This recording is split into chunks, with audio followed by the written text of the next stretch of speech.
Welcome to the extremely boring stories today we listening.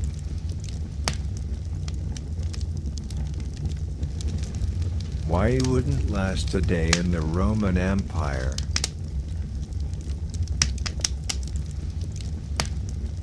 You wake before the sun does. Not because you want to, but because sleep never fully arrived. Around you, the building creaks, wood beams shifting, stone walls holding yesterday's heat and tonight's cold at the same time. Somewhere above you, someone is already moving. Somewhere below, someone coughs, deep and wet, the sound echoing through shared walls that are thin enough to hear breath through.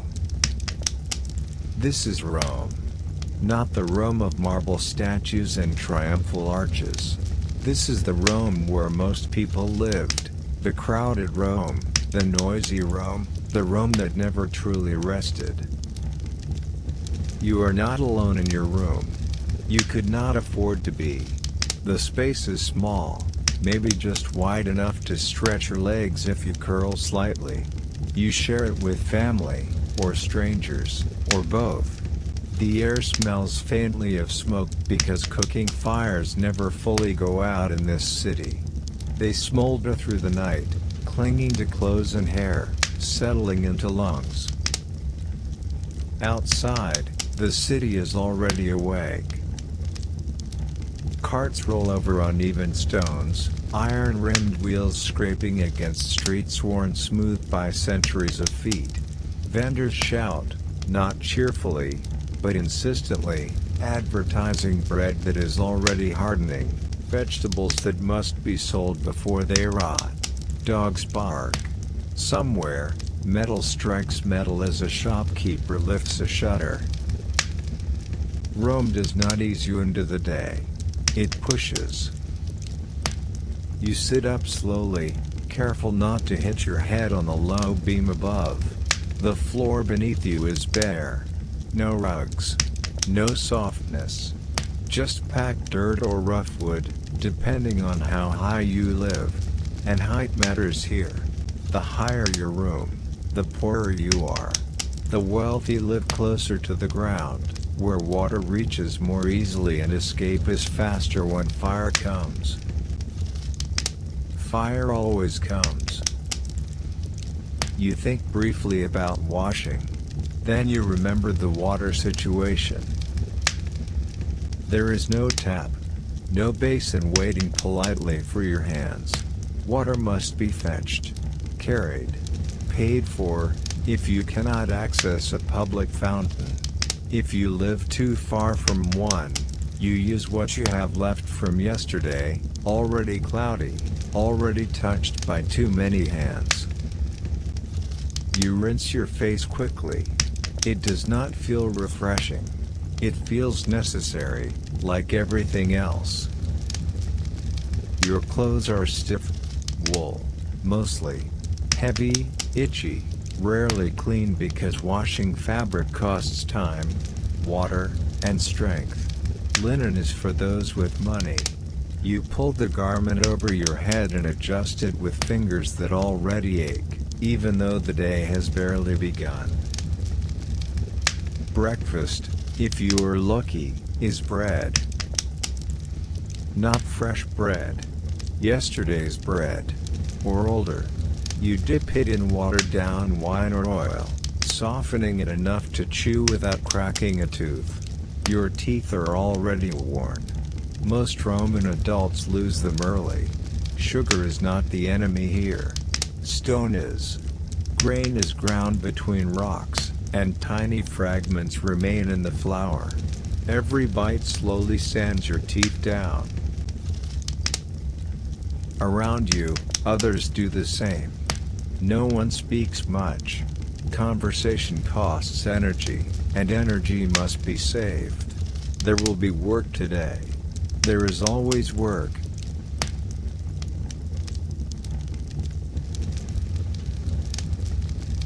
If you are a laborer, you leave early. Work begins when the light allows it. If you are enslaved, you leave when you are told.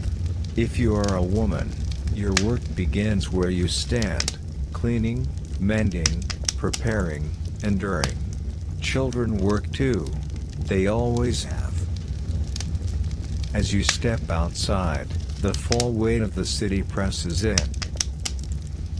The street is narrow, barely wide enough for two cars to pass.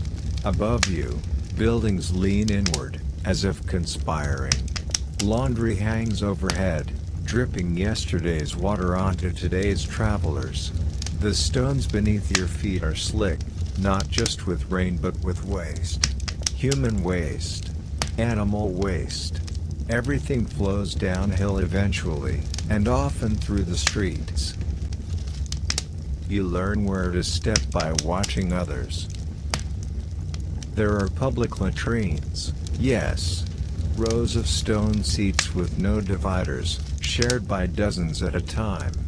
Privacy is not a concept Rome understands well. But even latrines overflow. And chamber pots are emptied wherever it is easiest, not wherever it is safest. You keep your eyes down. The smell is constant. It does not shock you anymore. It wraps around the city like a second wall. Fish sauce from the markets. Sweat from bodies packed too closely. Smoke from bakeries. Rot from forgotten corners. You pass a fountain and stop. Others are already there, filling containers, arguing softly about space and order. Water flows continuously, a marvel of engineering. Carried from distant hills by aqueducts that stretch across the landscape like stone veins. The water is clean when it arrives. What happens after is another matter. You drink anyway. Everyone does. Rome prides itself on its infrastructure. Roads, baths, aqueducts. And yet, sickness is everywhere. Fevers, infections, stomach illnesses that come and go with the seasons. You do not ask why.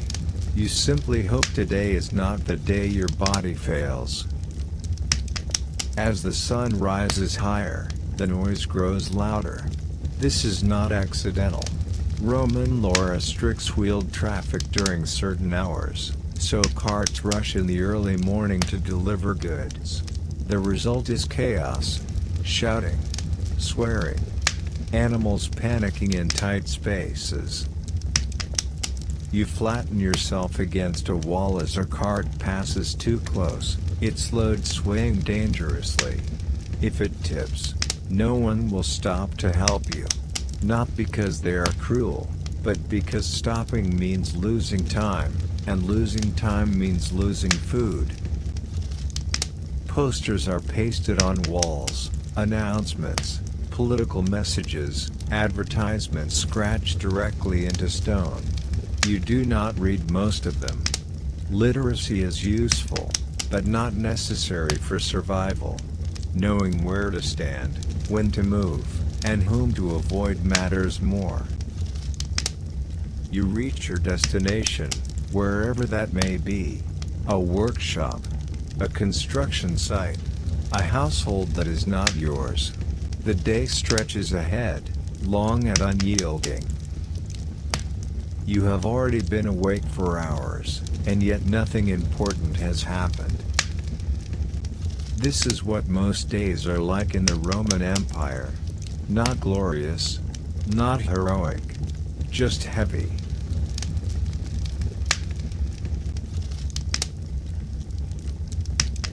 By the time the sun clears the rooftops, you are already tired. The morning has taken something from you, not dramatically, not in a way you could easily point to, but in small withdrawals. Each step through Rome costs effort. Each breath pulls in air thick with smoke and dust. Your body adjusts because it must. There is no alternative. Work begins without ceremony. If you are a laborer, the task is physical and repetitive. Stone must be moved. Timber must be carried. clay must be shaped. There is no machinery to ease the load. The human body is the machine, and it is expected to function without complaint. Supervisors watch closely, not for your well-being, but for efficiency. A pause too long invites a sharp word, sometimes more. If you are enslaved, the work is whatever is demanded of you that day. Rome runs on enslaved labor, quietly and constantly. They clean, cook, build, teach, copy texts, and manage households. Their presence is so common it fades into the background of daily life. And yet, without them, the city would stop. If you are free but poor, freedom feels thin. You sell your labor by the day, sometimes by the hour. There is no guarantee of tomorrow's work. Injury means hunger. Illness means disappearance. The hours stretch. There is no clock to measure them, only the movement of the sun and the ache in your muscles. Shade is precious. When you find it, you cling to it, even if it smells of damp stone and old urine. Around midday, hunger arrives fully. You think about food more than you talk about it. A proper meal is rare. Most people eat twice a day, sometimes only once. Lunch, if it happens, is simple: bread again, olives if you are fortunate, maybe a bit of cheese that has seen better days. Meat is uncommon. Fresh meat is rarer still. You chew slowly, conserving energy. Food is fuel, not pleasure. Romans enjoy feasts, yes, but feasts belong to another world. For you, eating is about continuing. About keeping the body moving long enough to reach night. Water helps dull the hunger. So does diluted wine, which is safer than most water sources once it leaves the aqueduct. Children drink it too. Everyone does. As the day progresses, the heat builds. Rome's buildings trap warmth. Stone absorbs it. The air grows heavier. Sweat darkens clothing, but evaporation offers little relief in crowded spaces. The smell intensifies. Bodies pressed close, all working, all enduring. You learn not to notice. Pain becomes background noise. A sore back. Blistered hands. A knee that does not bend quite right anymore. No one asks how you feel. No one expects an answer. Nearby, someone collapses. It happens quietly. A stumble. A hand reaching for support that is not there. The body meets the ground with a dull sound. Others glance over. Someone mutters a comment. Eventually, the person is dragged aside, left in the shade if possible.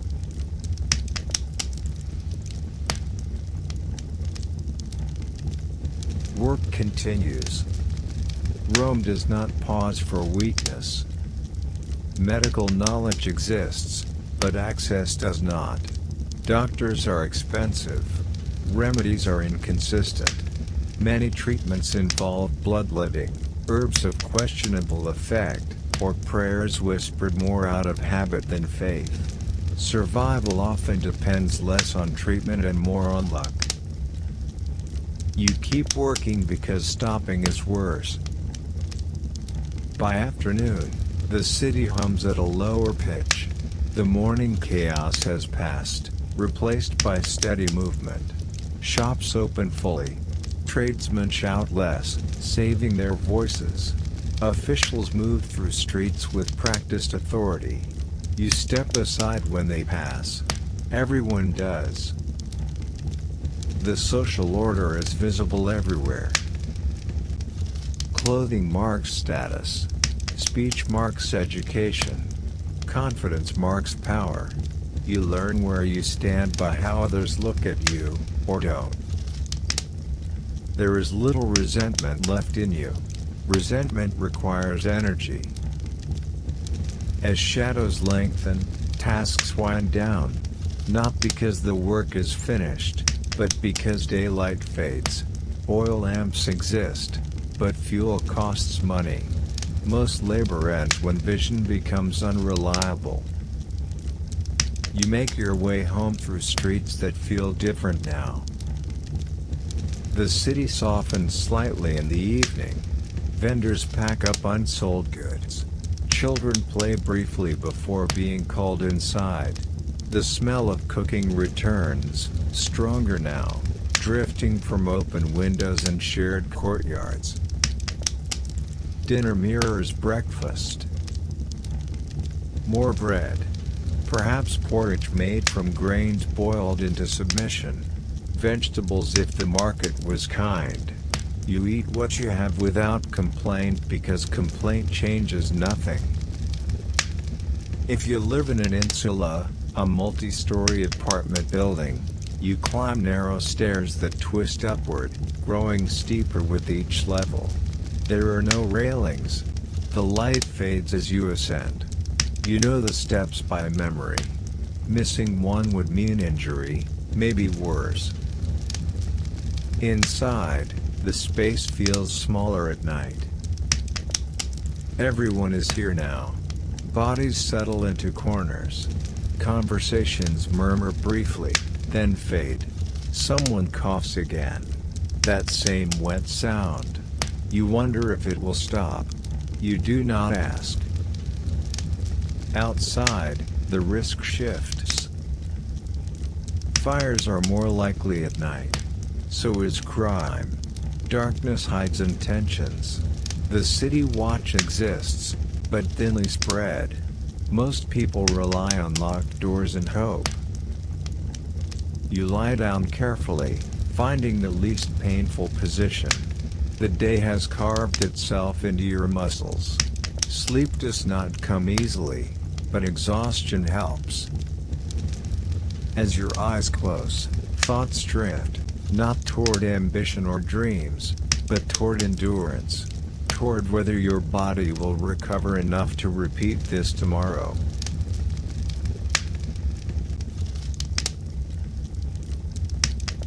If you lived in the Roman Empire, hunger would never be far from you.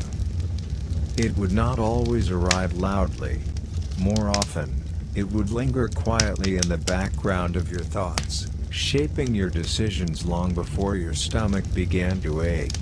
Hunger in Rome was not just the absence of food, it was the constant awareness that food could disappear at any time. You wake thinking about it. You work thinking about it. You fall asleep calculating whether what you have will last. Food in Rome is unevenly distributed, and everyone knows it. The city depends on massive grain shipments arriving by ship from places like Egypt and North Africa. Entire fleets exist for this purpose. If storms delay them, if pirates intercept them, if politics interfere, the consequences ripple immediately through the streets. You may not understand the logistics, but you feel the results. Bread is the foundation of life here. It is not a side dish. It is survival.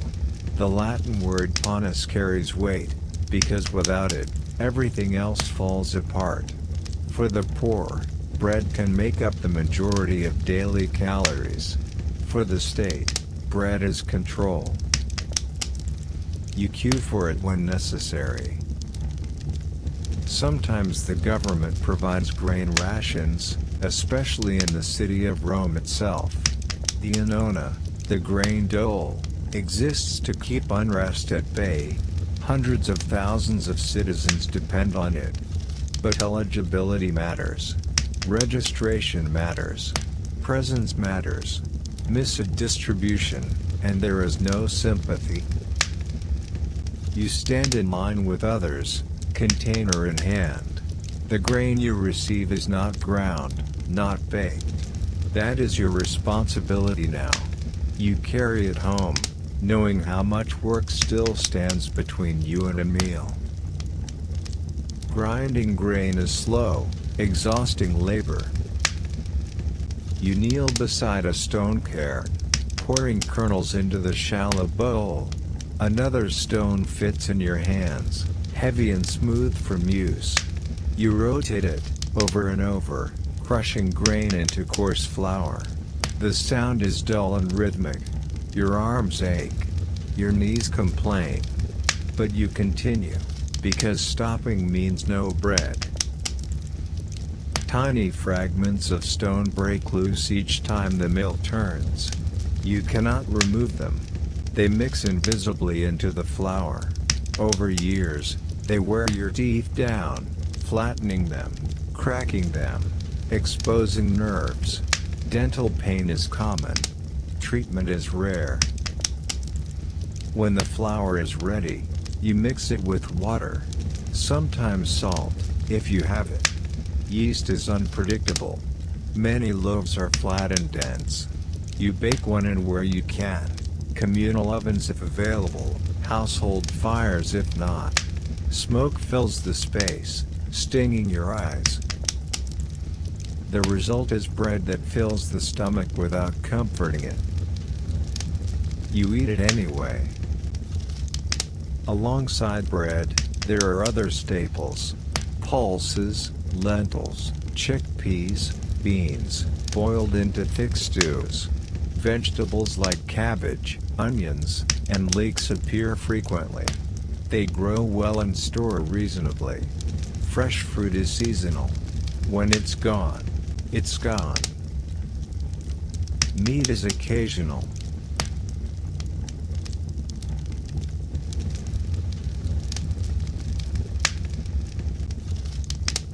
For the poor, it may appear only during festivals or public sacrifices, when portions are distributed to crowds. You accept whatever you are given, not asking which part of the animal it came from. Protein matters more than preference. Fish is more common, especially preserved fish. Salted, dried, fermented. The most infamous product is garum, a fish sauce made by layering fish entrails with salt and letting the mixture rot in the sun.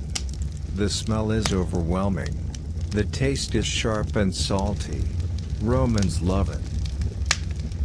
You learn to love it too, because it makes bland food tolerable.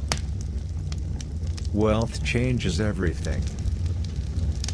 In wealthy households, meals are elaborate, structured, and symbolic.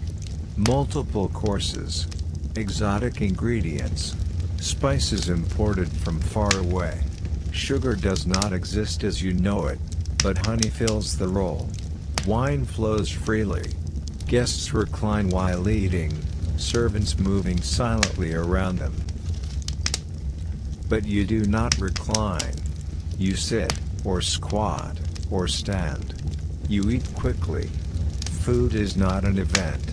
It is a task. Food insecurity is a shared anxiety. Markets fluctuate. Prices rise unexpectedly. Grain hoarders take advantage of shortages. Rumors spread faster than facts. You hear whispers of bad harvests, of delayed ships, of officials skimming supplies. Whether they are true hardly matters. Fear changes behavior immediately. You buy when you can. You store when possible. You ration carefully. Children feel hunger most sharply. They grow slowly. Infant mortality is high. Many children never reach adulthood, weakened by malnutrition and illness long before disease finishes the work. Parents watch carefully, dividing food with painful precision, trying to keep everyone alive with too little. There are no safety nets. Charity exists, but it is inconsistent. Temples offer aid sometimes. Wealthy patrons support clients in exchange for loyalty. But these relationships are fragile. Favor can vanish. Patrons die. Politics shift. You do not rely on generosity. You rely on routine. Cooking itself is dangerous. Open flames fill cramped rooms. Sparks jump easily. Entire buildings catch fire because a pot tipped or a coal fell unnoticed. You stay alert even while exhausted, aware that your dinner could cost you your home. As evening approaches, you measure what remains. Enough for tomorrow? Maybe. Enough for the next day? Probably not. You think about work, about wages, about whether the grain ships will arrive on time. Food is never just food here. It is security. It is politics. It is the difference between calm and riot. As you finish eating, scraping the last bits from the bowl, a familiar unease settles in. Not panic, just awareness. The knowledge that this fragile balance depends on forces far beyond your control.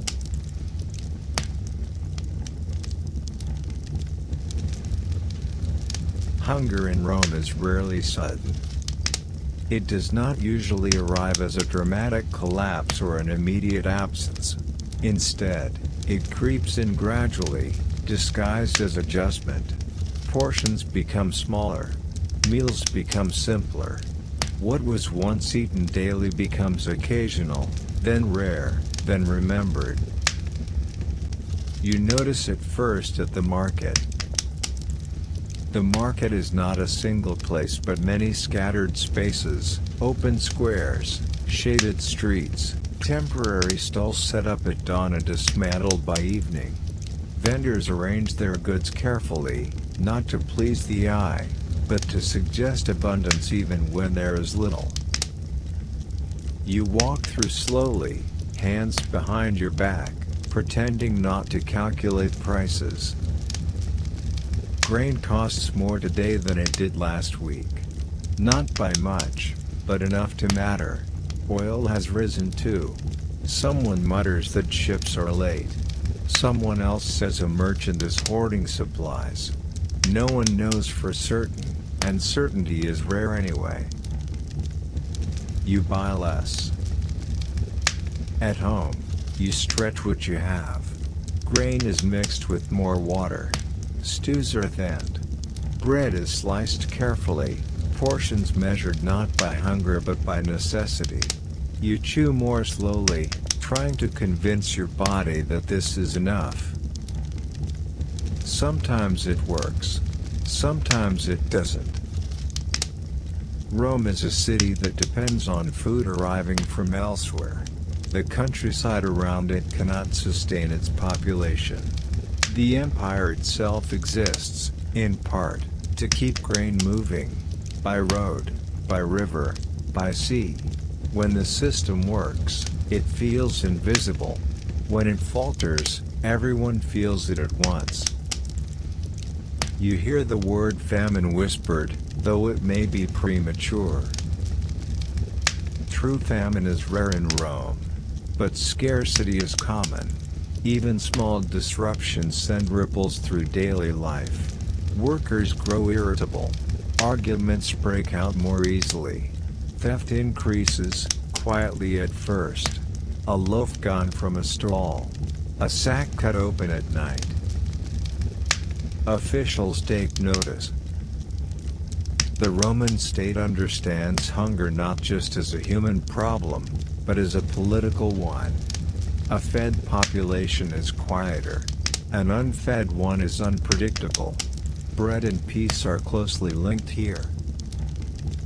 Grain distributions become more tightly controlled. Names are checked.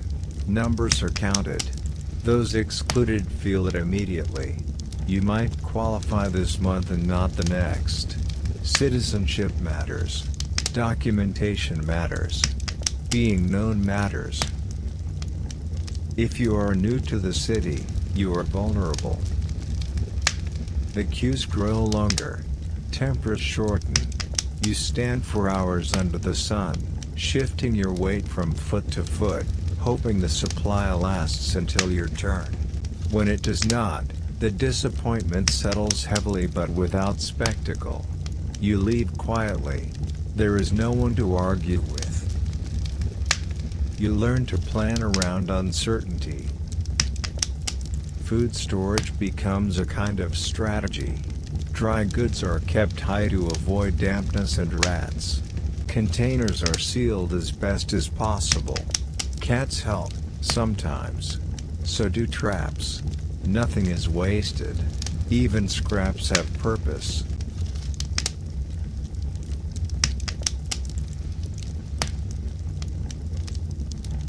Garbage in Rome is not discarded lightly. Leftovers feed animals. Bones are reused. Stale bread is softened, not thrown away.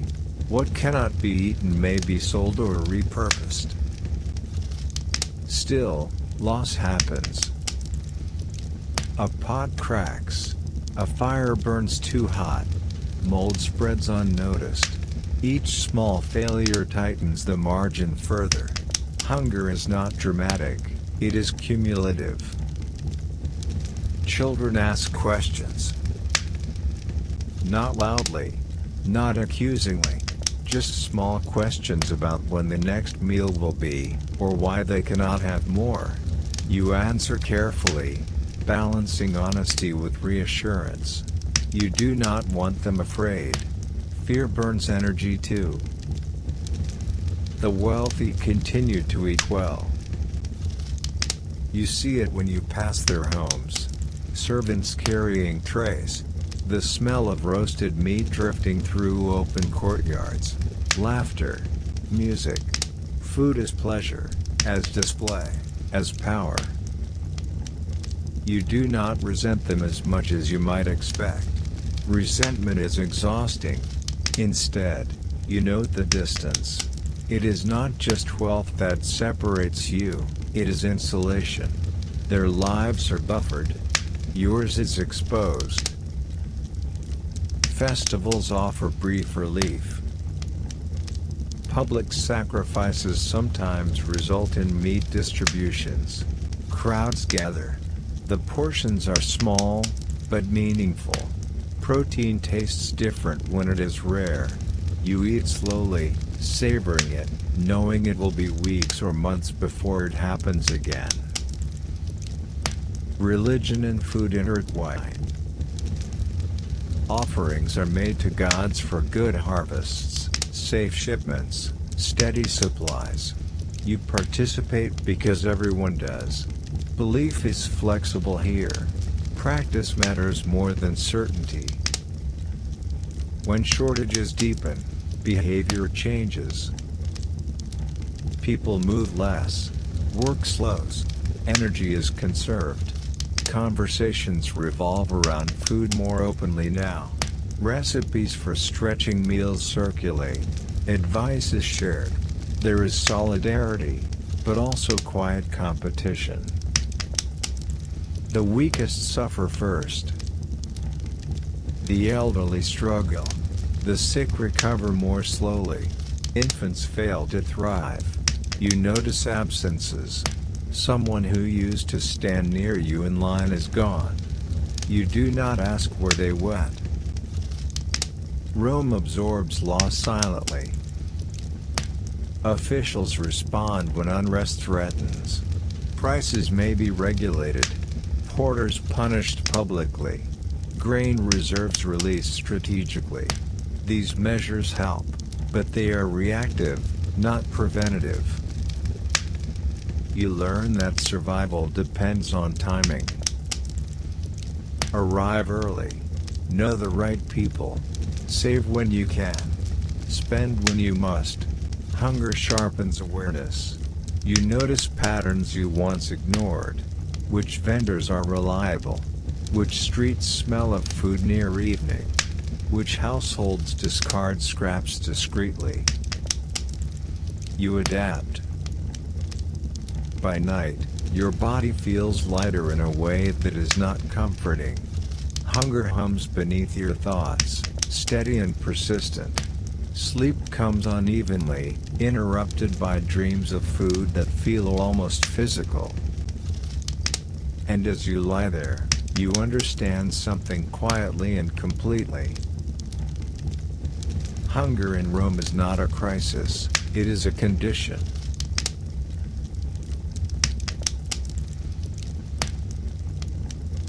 In Rome, water is everywhere, and yet, it is never truly yours. You hear it before you see it. The steady flow through fountains, the splash of basins filling, the low murmur of people gathering around stone spouts carved generations ago. Water defines the rhythm of the city. It arrives continuously, confidently, carried from distant hills by aqueducts that stand as symbols of Roman mastery over nature. From a distance, it feels reassuring. Up close, it is complicated. You do not turn a handle to summon water. You go to it.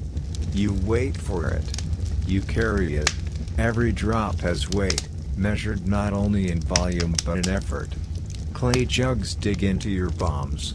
Sloshing water soaks your sandals. Spilled water feels like a personal failure. Public fountains are gathering places. They are practical, social, and tense all at once. You wait your turn, watching the flow, adjusting your container carefully so you do not waste what others need. Conversations are brief. Arguments flare quickly. Everyone knows how essential this moment is. The water arrives clean, filtered through layers of stone and gravity. The aqueducts are marvels, arched lines stretching across the landscape, built with precision and maintained obsessively. Rome takes pride in this system. Writers boast about it. Officials inspect it. Citizens trust it. But trust fades once water leaves the source. By the time it reaches your home, it may have passed through dozens of hands. It may sit uncovered. It may be stored too long. You drink it anyway, because thirst does not wait for certainty. Bathing is where Rome believes it excels. Public baths are everywhere, large, small, grand, modest. They are social centers as much as places of hygiene. You go not just to clean yourself, but to participate in daily life. News circulates here. Rumors spread. Business is discussed. Politics whispered. Entry is cheap, sometimes free. You step inside and feel the change immediately. The air is warm and damp. The smell is a mix of oil, sweat, and stone. Voices echo off curved walls. Slaves move efficiently, carrying towels, scraping skin, tending fires that heat the water. You undress without hesitation. Modesty is flexible here. Bodies of all shapes and ages surround you. Scars are common. So are deformities, signs of hard lives etched into flesh. The process begins with oil, not water. You coat your skin in olive oil, rubbing it into loosened dirt. Then a metal scraper, a strigil, is drawn across your body, pulling oil, sweat, and grime away together. The residue falls to the floor, where it is swept aside. Sometimes it is reused for medicinal purposes. You do not ask how. Only after this do you enter the water. Warm pools soothe aching muscles. Hot rooms make you sweat until you feel hollowed out. Cold plunges shock your body awake again. The sequence is deliberate, ritualized, repeated day after day by thousands. It feels cleansing. It feels civilized. But the water is shared.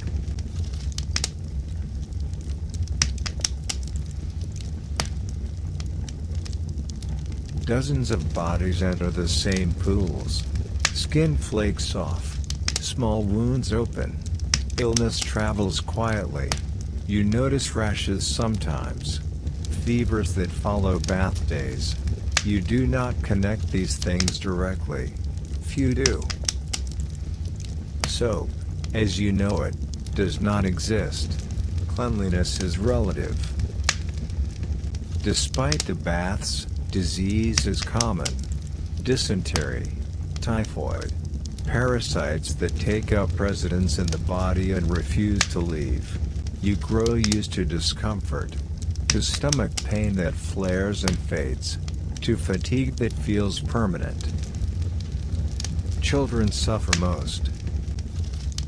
They drink from fountains, splash in runoff, play in streets where water carries more than it should. Many do not survive early childhood. This is accepted, not because it is painless, but because it is constant.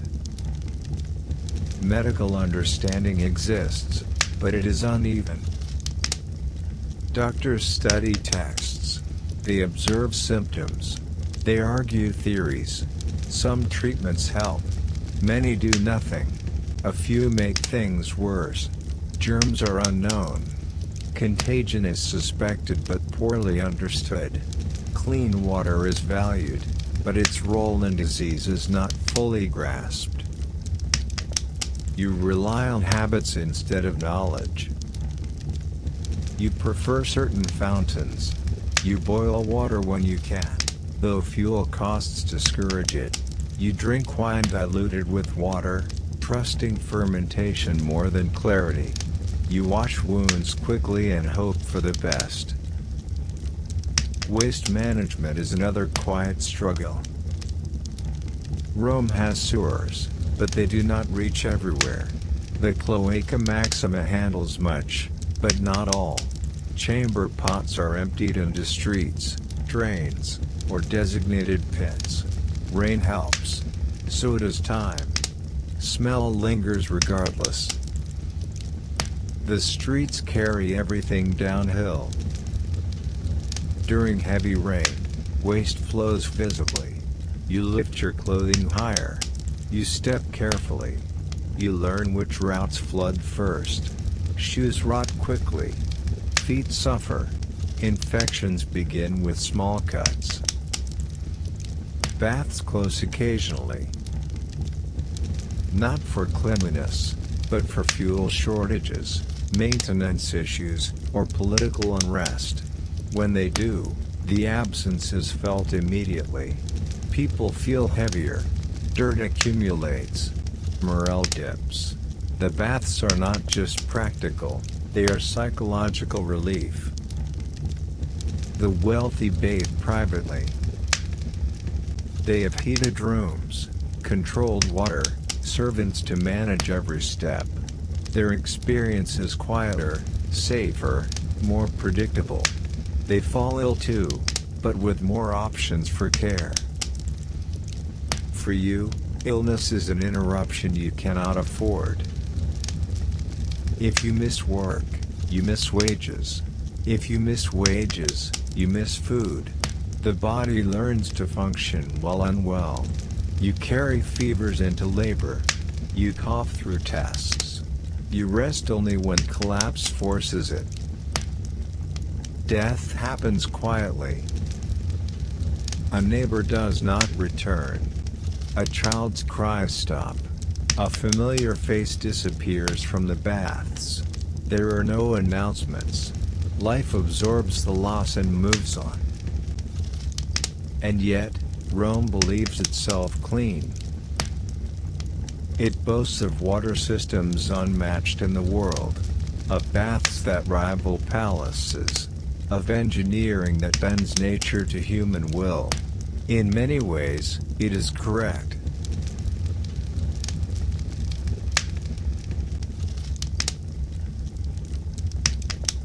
Sickness in Rome rarely announces itself with urgency. It does not arrive like a sudden storm. Instead, it settles into the body quietly, blending into the background of daily discomfort. A cough that lingers. A stomach that never fully settles. A fever that comes and goes, never strong enough to stop you, never weak enough to ignore. You learn to work through it. There is no clear line between healthy and ill here. Most people exist somewhere in between. You wake feeling unwell, then remember that you almost always do.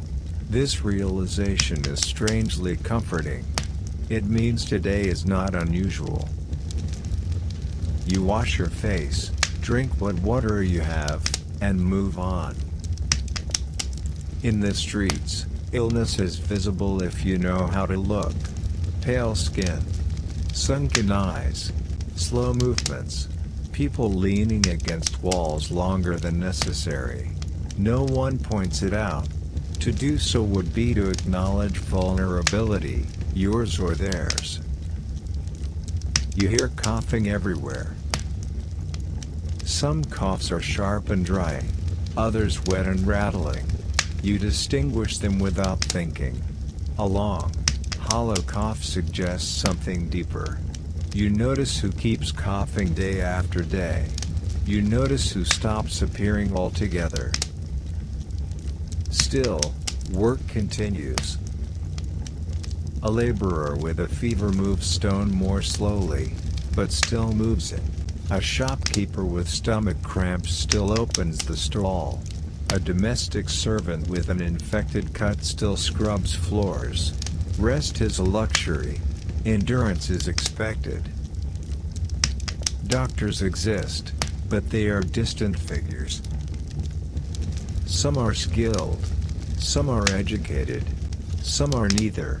Their treatments vary wildly. Bloodletting is common, based on the belief that illness comes from imbalance. Herbs are prescribed, some effective, some harmful. Amulets and charms are offered alongside poultices. You choose carefully whom to trust. Most people rely on household remedies. Warm water, wine, garlic, honey, compresses, prayers spoken softly at night. Experience, passed quietly from one person to another, matters more than theory.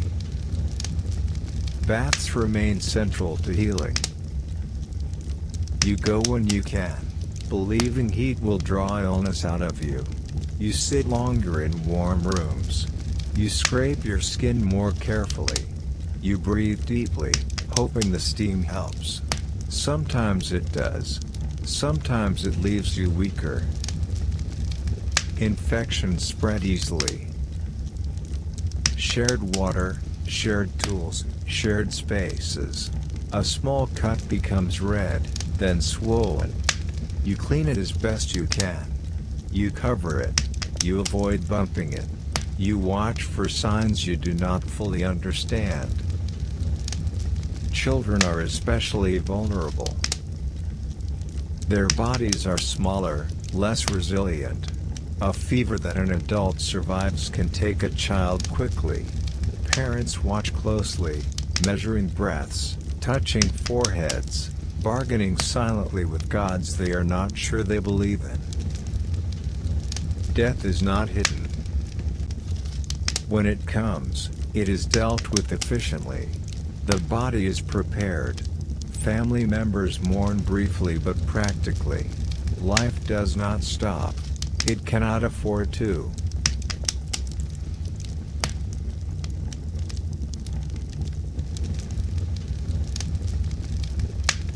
You attend funerals when expected. They are simple affairs for most. A procession. A few words. A reminder of status and connection. The poor are buried quickly, sometimes anonymously. Memory fades fast. Public health, as a concept, does not exist. There are no quarantines in the modern sense. No understanding of contagion beyond vague suspicion. When disease spreads, people attribute it to bad air, to weather, to divine displeasure. Incense burns. Offerings are made. Sometimes it works. Sometimes it doesn't. You notice patterns, though. Illness increases after heavy rain. When streets flood and waste moves freely. It spikes in summer heat, when water stagnates and bodies weaken. It follows crowds, festivals, games, distributions. You adapt where you can. You avoid certain baths when rumors circulate. You favor fountains that smell cleaner. You drink more wine than water when you feel unwell. You sleep closer to open windows despite the noise. Still, the body keeps score. Old injuries ache more intensely. Lungs feel tighter each year. Digestion becomes unpredictable. You are aging faster than the calendar suggests. Many Romans do. Life expectancy is low not because people cannot live long, but because so many do not reach old age. Those who do are marked by it, thin, scarred, deliberate in movement. You begin to think differently about survival. It is no longer about avoiding illness entirely. That is impossible. It is about enduring it. About not letting it stop you for too long. About recognizing when to push and when to yield. At night, you listen. Coughs echo through the building. Someone groans softly. A child cries, then quiets. You lie still, breathing shallowly, aware of your own body in a way that feels both intimate and distant. Tomorrow, you will wake and assess yourself again. Can you stand? Can you work? Can you eat? If the answers are yes, you continue.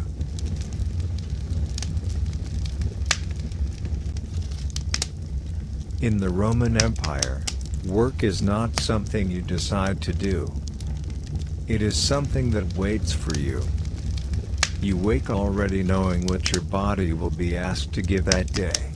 The tasks may change slightly, but the expectation never does. You will use your strength, your time, and your attention until there is little left, and then you will sleep just enough to do it again. Work defines your place in Rome more clearly than almost anything else. If you are wealthy, work is managerial or symbolic. You oversee estates. You manage clients. You make decisions and attend meetings.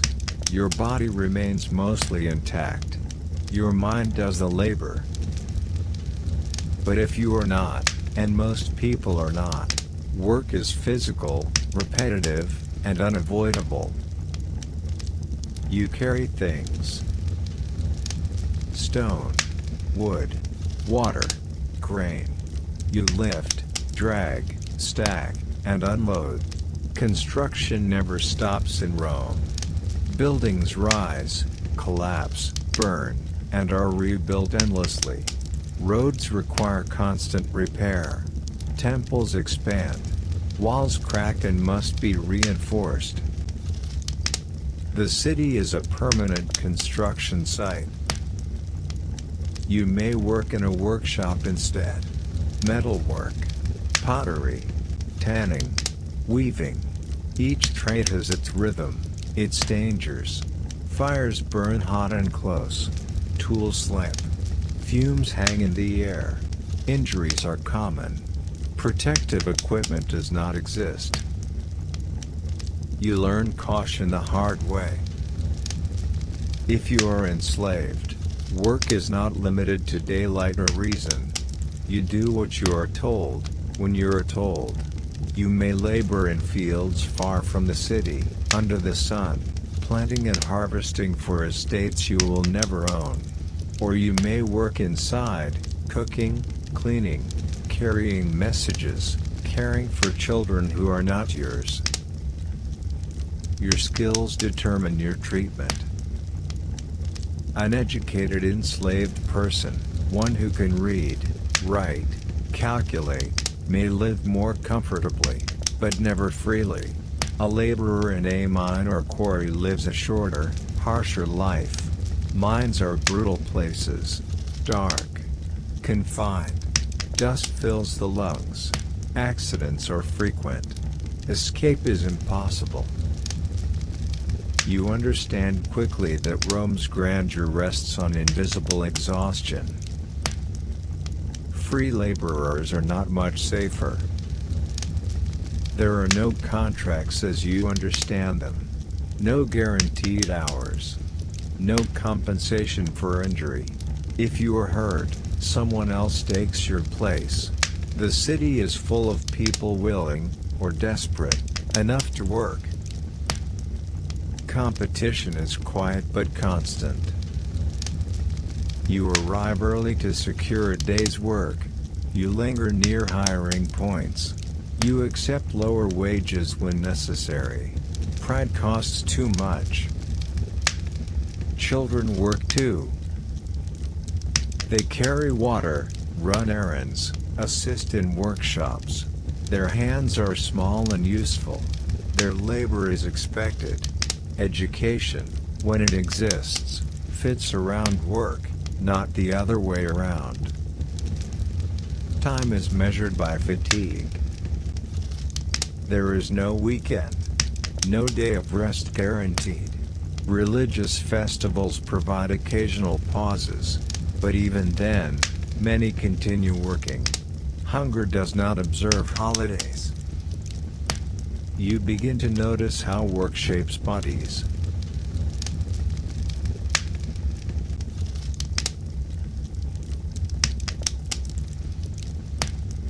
Bent backs.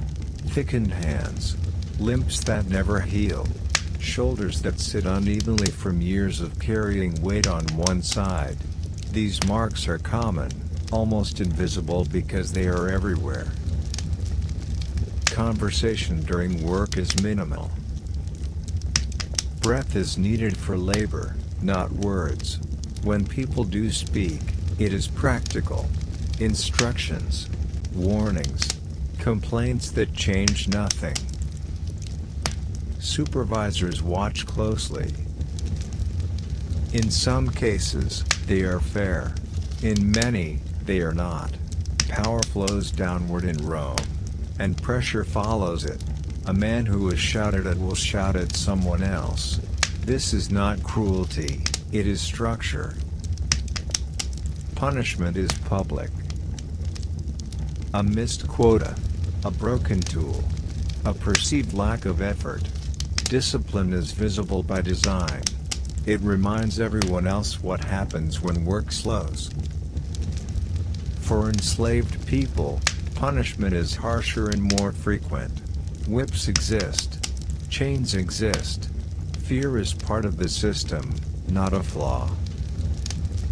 And yet, resistance exists too. Quiet resistance, slowed movements, feigned ignorance, small acts of sabotage that can be explained as accidents. These acts are risky, but they are also human. You learn to preserve yourself where you can. You develop efficient motions. You rest briefly when no one is watching. You trade favors. You share food. Solidarity forms quietly among those who labor side by side. At midday, work may pause briefly. Not for rest, but for sustenance. Bread eaten quickly. Water swallowed carefully. Then back to the task. Muscles protest, but the mind dulls their complaint. The afternoon feels longer than the morning. Heat intensifies. Shadows shorten. Fatigue deepens. Mistakes become more likely. You focus harder, knowing that injury late in the day can undo weeks of survival. As daylight fades, work ends unevenly. Some are released.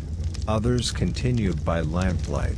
Enslaved workers often do not stop when free laborers do. Domestic work resumes in the evening: cooking, cleaning, serving. There is no clean division between work and life. Even at home, tasks remain: repairs, food preparation, care for children or elders. The body does not rest simply because paid labor ends. You lie down sore, hands throbbing, mind strangely empty. Work has taken your attention completely. There is little space left for reflection. This, too, is part of survival.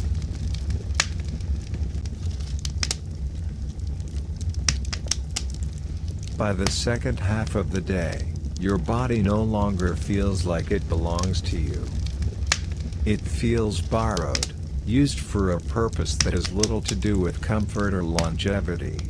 Muscles move because they have been trained to move. Hands grip tools automatically. Pain signals still arrive, but they are muted, filed down by repetition. In Rome, the body is understood as a resource. It is expected to wear out. Slowly, predictably. No one is surprised when it does. Injuries happen often. A stone slips. A rope snaps. A blade skids across skin instead of wood. These are not extraordinary events. They are routine. You react quickly, not with panic but with calculation. How bad is it? Can you still work? Will blood soak through your clothing? If the injury is small, you bind it and continue. If it is larger, you pause, just long enough to assess whether stopping is worth the consequences. Stopping means attention. Attention can mean questions. Questions can mean replacement. You weigh pain against hunger and choose pain. There is no formal system to care for injured workers. No compensation. No relief.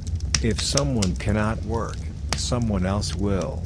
Rome is full of people whose bodies are still intact enough to be useful. Those who fall behind disappear quietly. A man who once lifted stone beside you no longer appears. A woman who worked in the next stall over is gone. You hear rumors: illness, injury, dismissal, death. The exact reason rarely matters. What matters is the space they leave behind, quickly filled. Enslaved workers face harsher realities. Their bodies are legally owned. Injury is a loss of property, but not necessarily a reason for mercy. Some owners provide basic care to preserve their investment. Others do not. Enslaved people who can no longer work may be sold, reassigned, or abandoned. Mines and quarries are the worst fate. These places consume bodies rapidly. Dust fills the lungs. Light is scarce. Air is heavy. Escape is impossible. Life expectancy is short. People sent there know what it means. Discipline reinforces the system. Punishment is not just corrective, it is instructive. It shows others what happens when expectations are not met. Public beatings, shackles, forced labor. These are meant to be seen. Free laborers are not immune. They may not be whipped, but they are shouted at, dismissed, blacklisted from work opportunities. Reputation matters. Being known as unreliable is dangerous. You learn to perform competence even when exhausted. You hide weakness. You move with purpose. You respond quickly to commands. This performance is survival. The social hierarchy is reinforced through labor. Those who give orders rarely perform physical work. Their hands are smooth. Their bodies are softer. They speak about labor abstractly, costs, efficiency, output. They do not speak about pain. You notice how language changes with status.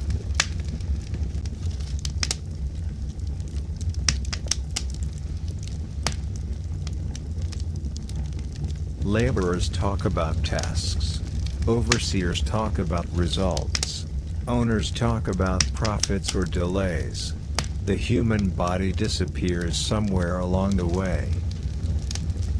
Children observe this early. They see how adults move when they are tired. They learn which complaints are acceptable and which are dangerous. They learn not to cry when hurt, or at least not loudly. By adolescence, many children are already shaped by labor. Their growth is uneven. Their strength developed in specific ways. They carry habits into adulthood that their bodies will never unlearn. Occasionally, someone resists openly. They refuse in order. They argue back. They walk away. These moments are rare and memorable. Sometimes they succeed. Often they do not. The consequences ripple outward, discouraging imitation. Most resistance is quieter.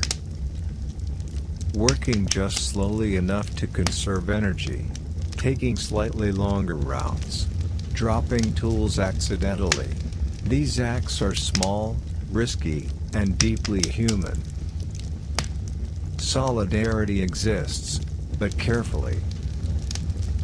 You help one another when you can. You warn each other of dangerous supervisors. You share food. You cover briefly for someone who needs a moment. These gestures matter more than speeches. As evening approaches, fatigue deepens into something heavier. Your movements become less precise. Concentration slips. This is when injuries are most likely. You are aware of it, and that awareness adds its own strain. When work finally ends, the release is not relief so much as collapse. Your body does not relax immediately. Muscles stay tense, as if expecting another command. It takes time to remember that the day is done. On the walk home, you see others like you. Bent figures, slow steps, quiet faces. No one celebrates the end of work. It will return tomorrow. At home, tasks continue. Food must be prepared, water fetched, repairs made, children cared for, elders tended. There is no clean break between labor and rest, only a shift in type. You tend your injuries now. A cut is cleaned with water and wine. A bruise is pressed and ignored. An ache is accepted as permanent. You do not expect healing, only tolerability. As you lie down, the body asserts itself again. Pain resurfaces in sharper detail. Joints throb. Muscles twitch. Sleep arrives unevenly, broken by discomfort and noise. You think briefly about the future. Not in terms of ambition, but endurance. How long can this body continue? How many years? How many injuries can it absorb before it becomes more liability than asset? Rome does not answer these questions for you. It simply waits.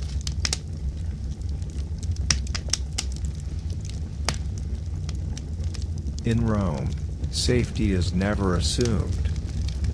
You learn this quickly, not through dramatic warnings, but through small adjustments in how you move, where you walk, when you walk, how closely you hold your belongings. The city is alive at all hours, but it is not equally kind at all times. During the day, the streets feel crowded rather than dangerous. People move with purpose. Vendors shout. Officials pass with quiet authority. You blend into the flow, one body among thousands. Danger exists, but it hides in plain sight. Pickpockets brushing past, quick hands testing knots and clasps, eyes watching for distraction. You keep your pouch tied tight. Most theft is subtle. A missing coin, a loosened strap. You notice only later, when it is too late. Confrontation is risky. Accusations escalate quickly. You weigh loss against injury and usually choose silence. Rome is large, dense, and uneven. Streets twist unpredictably. Alleyways narrow suddenly. Light disappears around corners. Buildings rise high above, blocking the sky. If you are unfamiliar with an area, you move carefully, memorizing landmarks as you go. You learn which neighborhoods feel safe and which feel tense. This knowledge is informal, passed quietly between people. Certain streets after sunset. Certain taverns. Certain crossings where shadows linger too long. You adjust your routes accordingly. Night changes everything. As daylight fades, the city's character shifts. Shops close. Crowds thin. Lamps appear in windows and doorways, but the streets themselves remain dim. Oil is expensive. Darkness is common. You avoid going out at night unless necessary. If you must, you walk with purpose. You do not linger. You listen closely. Footsteps behind you carry weight. Voices echo differently after dark. Crime is more visible now. Muggings happen quickly. A sudden shove. A hand at your throat. A demand whispered urgently. Resistance invites escalation. You give what you have. Most attackers want goods, not blood, but the line is thin. There is a city watch, but it is limited. Watchmen patrol some areas, carrying lanterns and staffs. They respond slowly. They cannot be everywhere.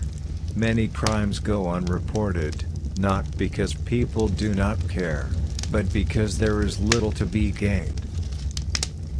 Justice favors those with status. If you are robbed, recovery is unlikely.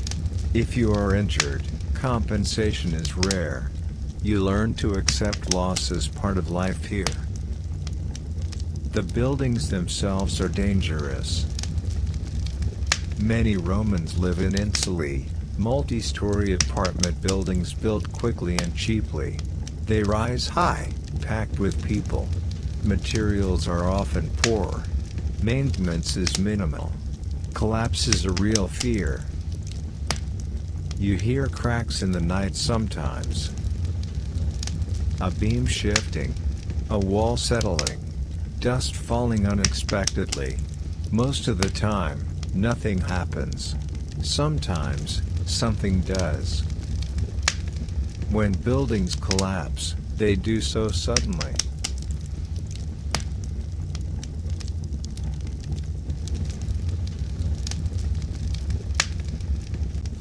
There is no warning system. No evacuation plan. Screams carry briefly, then fade. Rescue is improvised. Survivors dig with bare hands if they can. Those trapped are often lost. Fire is worse. Open flames are everywhere: lamps, stoves, ovens. One spark is enough. Fire spreads quickly through wooden beams and shared walls. Wind carries it upward. Panic follows. You keep your belongings ready. Not packed, but organized. You know what you would grab if flames appeared. You rehearse it unconsciously. Everyone does. At night, you sleep lightly. Not because you expect danger every moment, but because danger never announces itself. You wake to unfamiliar sounds. You listen. You decide whether to move or stay still. Crime is not limited to the streets. Homes are vulnerable. Locks exist, but they are simple. Doors can be forced. Windows are unprotected. You rely on proximity, neighbors, shared spaces, noise. Thieves prefer silence. You do not keep valuables visible. If you have anything worth stealing, you hide it poorly and hope that is enough. Most people do not have much. This fact offers some protection. Violence is not constant, but it is normalized.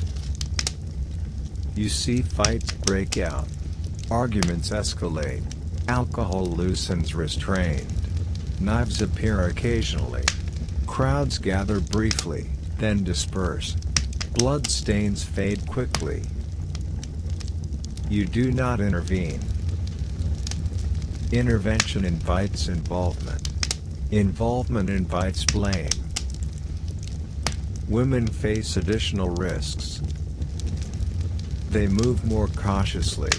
They avoid certain routes entirely. They rely on timing and familiarity.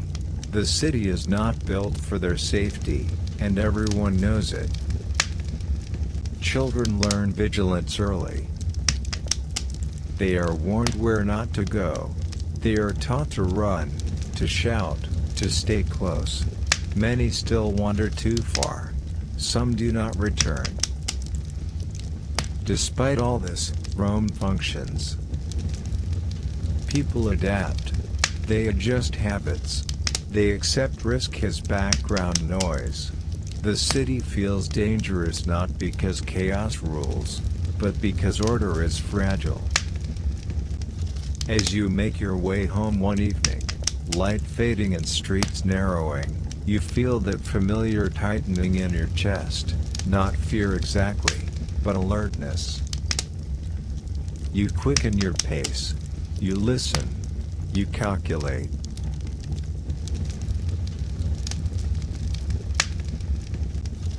When night fully settles over Rome, the city does not sleep so much as it retreats. Sounds soften but never disappear. Footsteps echo longer. Voices carry farther. The absence of daylight strips away the sense of control that crowds provide. You become more aware of yourself as a single body moving through a vast, uneven space. If you are indoors, you listen. The walls are thin. You hear neighbors shifting, whispering, coughing. Somewhere nearby, someone laughs too loudly. Somewhere else, something falls. Each sound asks a quiet question: is this normal, or is it danger? If you are outside, you move carefully. Street lamps exist, but they are sparse. Light pools unevenly, leaving long stretches of shadow between them. You step from brightness into darkness and back again, eyes adjusting slowly each time. The City Watch patrols certain routes. They carry lanterns and staffs, sometimes horns. Their presence is reassuring, but limited. There are too few of them for a city this large. You do not expect rescue. At best, you hope to avoid trouble until morning. The watch is more concerned with fire than theft. Fire is Rome's greatest fear. Entire neighborhoods have vanished in hours before. Watchmen look for smoke, unattended lamps, sparks in the wind. Thieves are a secondary concern. Victims handle those losses themselves. Criminals know this. They move in the gaps, between patrols, between lit areas, between moments of attention. They are rarely strangers to the city. Many are desperate rather than malicious. Hunger pushes people toward risk. You understand this, even as you fear it. Most nighttime encounters are tense but brief.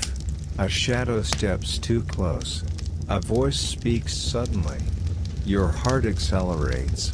Sometimes it ends with nothing more than a sharp exchange and both parties moving on quickly.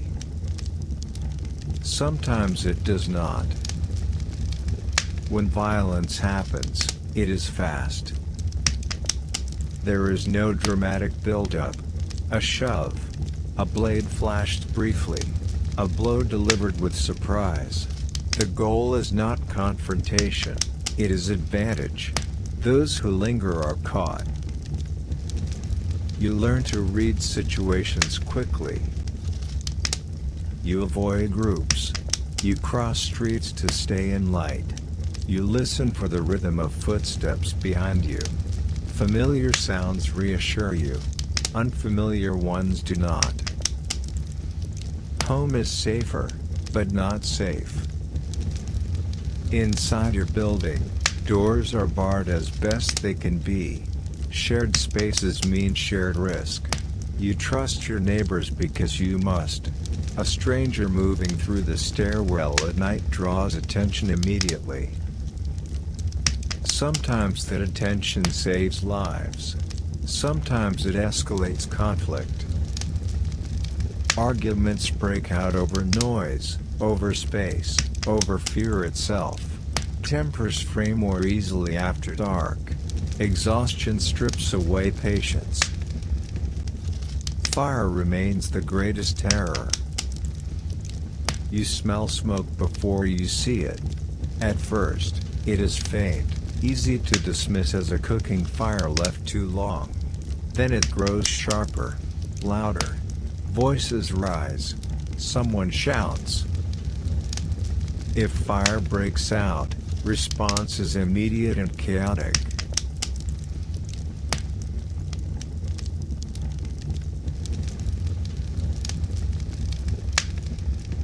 People grab what they can. Children are lifted. Doors are forced. Water is thrown uselessly at spreading flames. Bucket lines form if possible. Walls are knocked down to stop the spread. You run if you must. There is no orderly evacuation. No alarm beyond human voices. The lucky escape early. The unlucky are trapped by collapsing beams, by smoke, by crowd panic. Afterward, the street is changed. Charred remains. Collapsed walls. Families standing beside what used to be their homes. Some rebuild. Some move away. Some vanish from record entirely. Rome absorbs disasters quickly. Officials inspect damage. Records are made. Life resumes. The city has burned before. It will burn again. This knowledge shapes behavior. You extinguish lamps carefully. You keep water nearby. You position your bed so you can reach the door quickly. You do not fully relax at night. Despite this, sleep comes. Exhaustion outweighs fear. The body demands rest even when the mind hesitates. You drift into shallow sleep, waking at unfamiliar sounds, then settling again. By morning, the city feels safer. Not because it truly is, but because daylight restores the illusion of control. Crimes feel less personal. Risks feel manageable again. You step outside and see no trace of last night's tension. People move as usual. Vendors open stalls. Children run errands. The city looks unchanged, even if it is not. And you realize something quietly unsettling. Rome survives not because it is safe, but because its people accept danger as normal.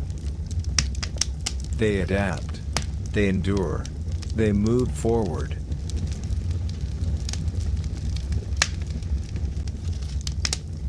Rome is hot.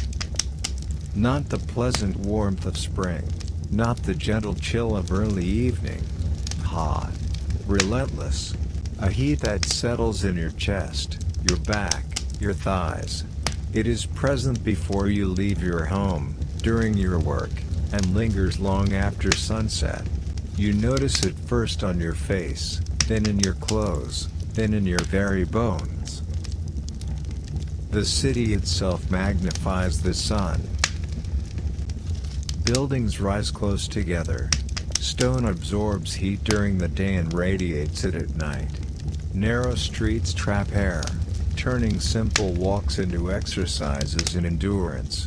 Dust swirls constantly, rising from roads, construction, and the countless animals that roam. You inhale it, your lungs carrying it down, where it clogs and irritates. Even water feels warmer than it should. Fountains provide relief, but you cannot immerse yourself fully in them as you might in a rural stream. The water is shared, often tepid, and not always abundant. You splash it on your face, hoping for sensation more than hydration. Breathing is measured. Dust in the air makes deep inhalation uncomfortable. You adjust, taking shallow, careful breaths. You cough occasionally. So do others. This is normal. This is expected. You learn to ignore the constant irritation. You dress lightly, if you can. Clothes are linen, loose, and minimal. Wealthier Romans may afford finer materials, while the poor use coarse cloth. Even so, fabric clings, absorbs sweat, and becomes heavy. You wipe constantly, but heat overpowers effort. Salt stings your eyes. Hair sticks uncomfortably to skin. Work amplifies the problem. Labor outdoors, carrying grain, stone, or timber, becomes dangerous in the high sun. Bodies overheat. Sweat drips, soaking clothes and making stone surfaces slippery. Muscles tire more quickly. Hydration is limited. Fatigue arrives faster than expected. Shadows offer brief relief. A narrow alley. The underside of a portico. The edge of a building. You seek them deliberately, timing movement carefully. Shade is not guaranteed, so planning your route matters. Those who miscalculate risk collapse before midday. Markets are challenging. Vendors call out through heat. You navigate crowded stalls. You sweat. You cough. Coins feel hotter in your hands. Olive oil drips from overturned jars. Dust coats fruit and vegetables. You touch only what you must, then move on. Public baths become more appealing. Heat inside mirrors heat outside. The pools are tepid, but they cool your skin just enough. Steam rises and mingles with sweat. It is crowded, uncomfortable, yet strangely necessary. You scrub and rinse repeatedly. The heat does not fully leave your body. It never does. Animals suffer alongside humans. Horses, donkeys, and dogs wander streets and fields. They sweat and stumble. Their moans add to the city's soundscape. You notice them quietly, but help is limited. Hunger, fatigue, and heat are equal threats. The sun shifts slowly.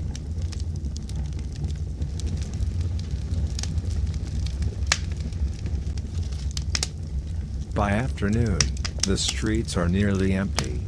Work continues, but at a slower pace. People move deliberately, staggering slightly, adjusting movements for the oppressive temperature. You avoid unnecessary exertion. You plan carefully. Misstep can lead to collapse, dizziness, fainting. Illness increases in heat. Dehydration arrives gradually. Heat stroke waits silently. You sweat and do not realize how much water you've lost. Nausea begins subtly. Fatigue deepens. Headaches become persistent. You push through anyway. Survival requires it. Food is affected too. Bread dries out quickly in the sun. Vegetables wilt. Stored grain can mold. Water spoils. You eat what you can, knowing the heat diminishes both appetite and nutrition. Hunger and exhaustion mix uneasily. Social habits adjust. People gather in shade. Taverns offer cooler interiors, but space is limited. Conversations are slower. Movements measured. Gestures minimal. Patience is a scarce commodity. Irritability grows with temperature. Sleep is restless. Even indoors, heat penetrates walls. Floors radiate warmth. Air is stagnant. You turn frequently, seeking comfort. Sweat collects, and every movement increases discomfort. Dreams are vivid, sometimes restless, sometimes mundane, but always interrupted by the body's insistence. Despite the challenge, life continues. Markets operate, construction proceeds, children run errands, baths remain open, and bodies endure. You learn to move in harmony with the sun, to conserve energy, to respect the body's warnings while ignoring them when necessary.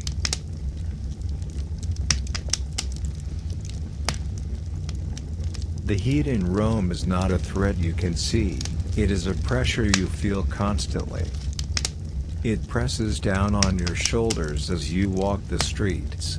It makes stone and metal surfaces painfully warm to the touch. It hangs in the air, sticky and dense, thickening every breath you take. You do not realize at first how much energy it steals until you try to move against it. Every motion feels heavier than it should. Every step requires effort that you cannot measure in words, only in sweat and exhaustion. Work becomes a silent contest with the sun. Carrying water jars across uneven streets, moving grain from wagon to storehouse, or lifting stone for construction, all of these tasks are harder under the constant glare. Your hands blister. Your arms ache. Your legs burn. Each motion seems ordinary to someone standing in shade, yet for you it is measured in endurance, not speed. Hydration is inconsistent. The fountains are unreliable. Sometimes water is clear. Sometimes it tastes faintly brackish. You drink when you can. But thirst is a persistent companion. Wine diluted with water is common. Children sip it because water alone is not always safe, or simply unavailable. You accept the flavor and the risk because it is preferable to collapse. The body begins to adapt, reluctantly. Sweat becomes constant. Salt crusts on skin and lips. Muscles twitch from lost electrolytes. Your mouth is dry even after drinking. Even small exertions cause pounding in the head. Still, you move forward. Survival demands it. The mind numbs some sensations so that you can continue, but the body remembers them all. Fatigue accumulates quickly. Morning energy disappears by midday. By afternoon, shadows are sought compulsively. Posture changes subtly as your body distributes strain differently. You walk more slowly, plan more carefully, measure each motion. You notice those who fail to adjust. They stumble, pause, breathe heavily, fall behind. The city swallows them quietly. Illness becomes more likely. Heat exhaustion, fainting, and dehydration are constant threats. Children and the elderly are especially vulnerable.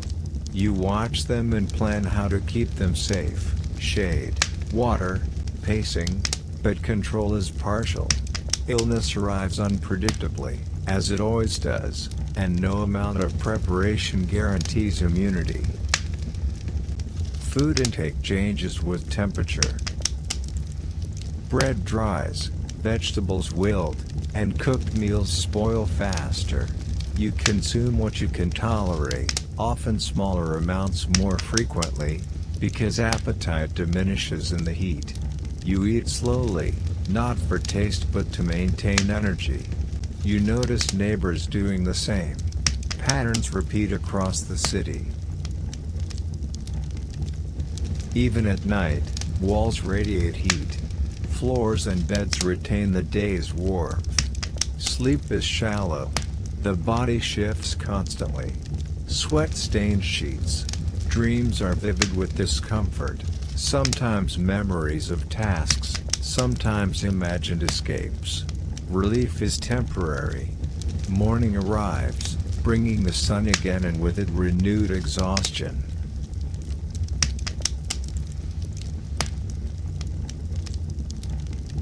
Work and heat combine dangerously. You notice a laborer collapse in a quiet alley. Others rush to help. The supervisor curses quietly. The fallen man recovers eventually, but he is slower, weaker, and more vulnerable for days afterward. You understand that this is normal. He survives, but only barely. Some do not. Some disappear from records entirely. The city continues regardless. Markets remain crowded. Animals struggle. Construction never stops. Baths are sought for cooling, but even water is warm. Shade is fleeting. Sunlight dominates, indifferent to human suffering. Adaptation becomes your strategy, not comfort. Community helps, but modestly. Neighbors warn each other of dangerous routes in the sun. They share water discreetly. They offer brief advice, rest here, carry water there. But the individual body bears the burden. Each person adapts differently. Luck matters. Strength matters. Knowledge matters. Survival matters. And slowly, over days and weeks, the heat imprints itself on the body. You notice posture, gait, skin tone, and muscle definition change. Your endurance adjusts. Your awareness sharpens in certain ways, knowing where a shade will appear, which fountains still hold water, which streets trap heat most intensely.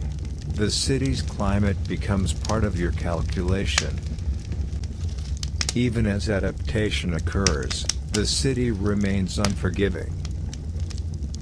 Disasters, fires, disease, accidents, intersect with heat.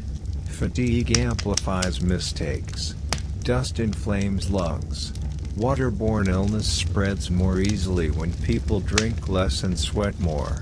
The sun does not spare anyone. Those who miscalculate pay the price quietly but visibly. And as the evening finally arrives, offering a small reprieve, you lie down with the body still buzzing with the day's strain. Your mind drifts, tired but observant. You realize that endurance is the measure of survival here. Not skill, not wealth, not status alone, only the body's capacity to withstand relentless pressure, repeated day after day, in a city designed more for functionality than for comfort.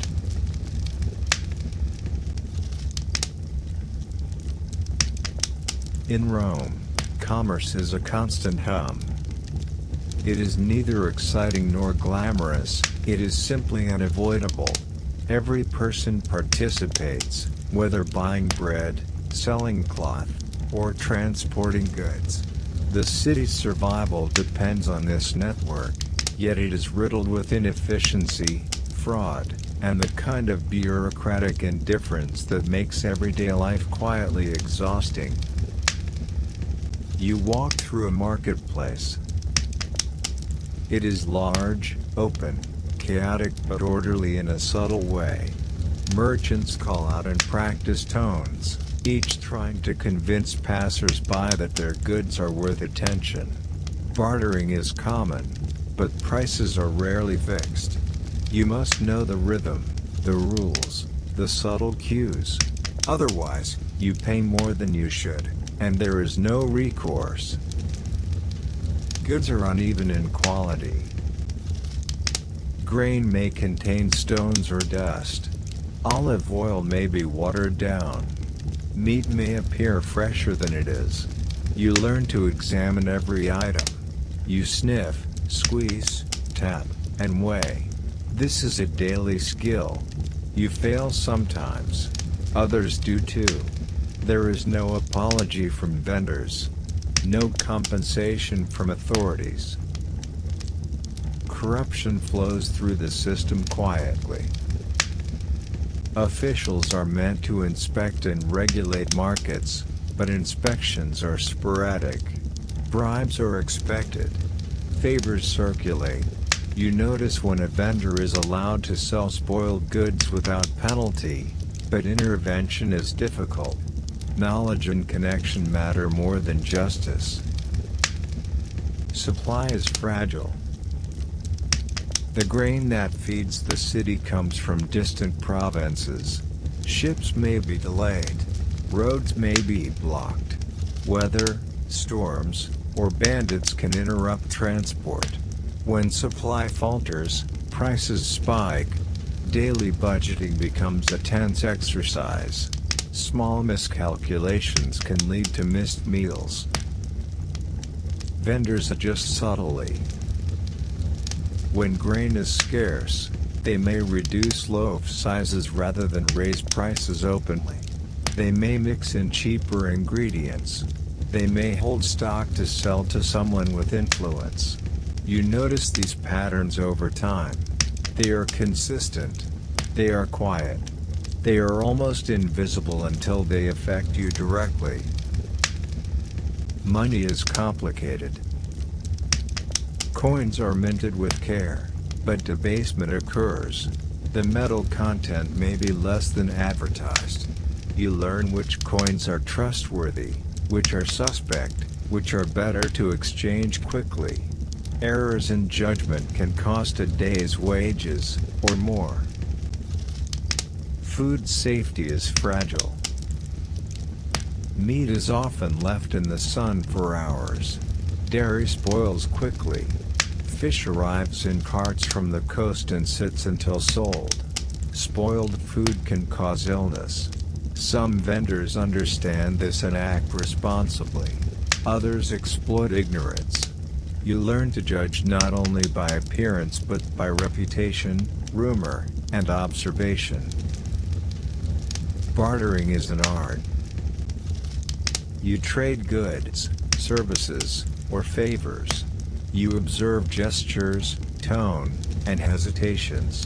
Success depends on patience and timing. Hasty choices lead to disadvantage. Skillful negotiation can provide marginal relief, but the margin is narrow, and failure is visible. Storage is a constant concern.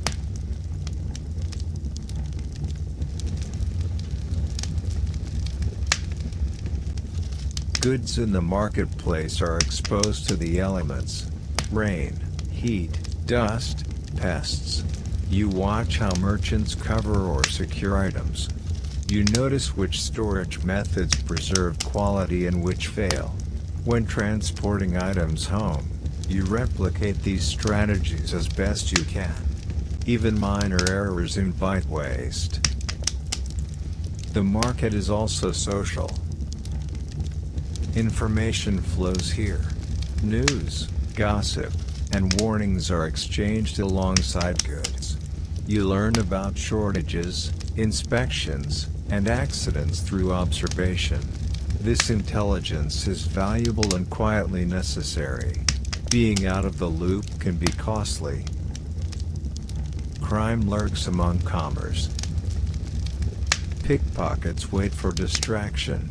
Dishonest vendors exploit unfamiliar customers. Fights break out over pricing disputes or personal slights. Violence is usually minor, but occasionally escalates. You navigate with attention, aware that misstep can lead to injury or loss. Children are present. They run errands, deliver messages, carry goods, or beg. You notice how they observe, how they mimic adult behavior, how quickly they learn the subtle rules of exchange and survival. Their lessons are practical, immediate, and unforgiving.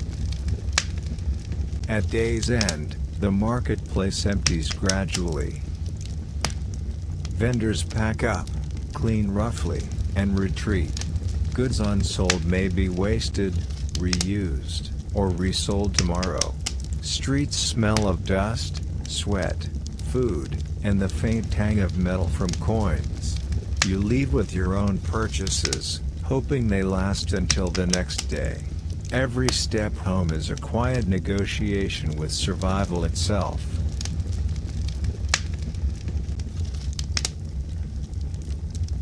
Shortages in Rome arrive quietly. They do not announce themselves with fanfare. You notice first the smaller loaf of bread at the baker's stall, then a subtle increase in price. The fish you counted on yesterday is gone, replaced with something less fresh. Grain sacks are smaller. Wine is watered down. These changes feel minor at first, but you recognize the pattern immediately. Supply is faltering, and you must adapt, or suffer. Adaptation becomes constant. You begin to ration what you have. You eat smaller portions, spread meals across the day, and prioritize children and elders if possible. You avoid waste wherever you can. Even the smallest crumb counts. You save water carefully, judging whether it is safer to drink now or risk thirst until later. Every choice carries consequence. Fraud intensifies during scarcity. Merchants, aware of shortages, adjust strategies. You notice subtle tricks, weights that are slightly off, coins swapped, ingredients stretched or replaced. Some vendors exploit desperation. Others maintain honesty but cannot compete with those who bend the rules. You learn which merchants to trust, which to avoid, and which to approach with caution.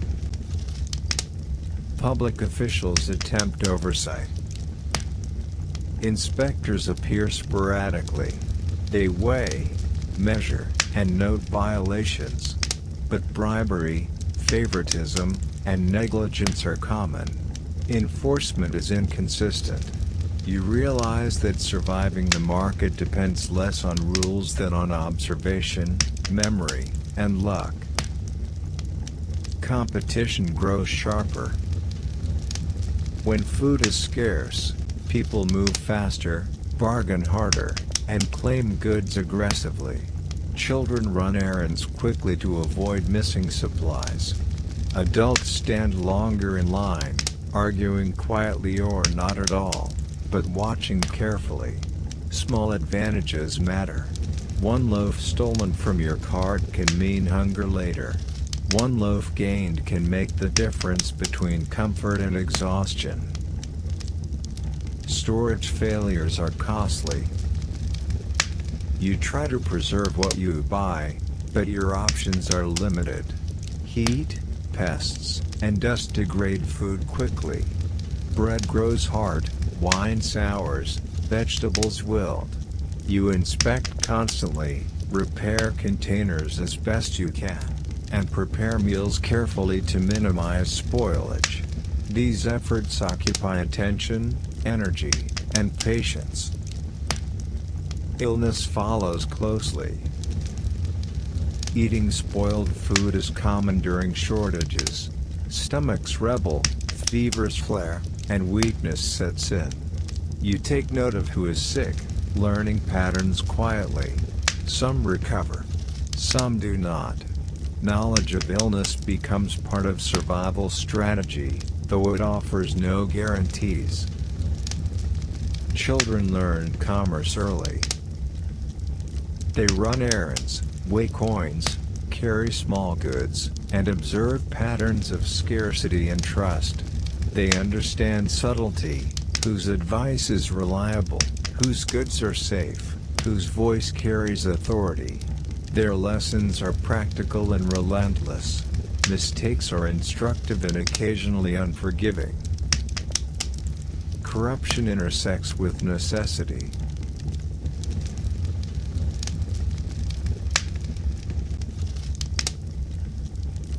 Bribes are small but essential. Officials may allow spoiled food to pass, overlook irregular weights, or let vendors manipulate measures. You understand this as a system rather than an anomaly. Survival requires both compliance and quiet observation. Markets affect the city itself. When grain runs low, social tension rises. Rumors circulate. Families adjust budgets. Street confrontations over pricing and access become more common. Minor disputes can escalate quietly, then fade just as quickly. The city is never static. Commerce shapes both the physical and social environment, constantly. Daily life becomes an exercise in calculation. You estimate how much food you need, how long it will last, how much water is safe to drink, and which vendors will provide reliable products. You adjust pace, timing, and routes to avoid overcrowding or dangerous intersections. Survival is measured not by wealth, but by foresight, patience, and observation. Even small successes feel significant. A fair loaf purchased, a coin not lost to a thief, a meal preserved successfully, all become tiny victories. Each success reinforces knowledge, teaches caution, and preserves strength, however modestly. And yet, you understand an uncomfortable truth. The system that sustains Rome is fragile.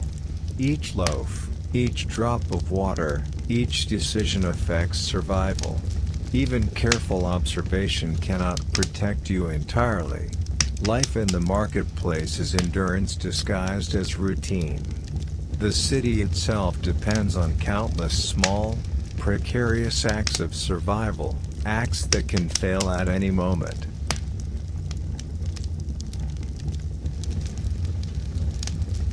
Water is everywhere in Rome. Fountains, aqueducts, wells, public baths, these are symbols of the city's engineering skill and wealth. Yet for ordinary Romans, water is both essential and unreliable. You drink it, you wash with it, you cook with it, but you never take it entirely for granted.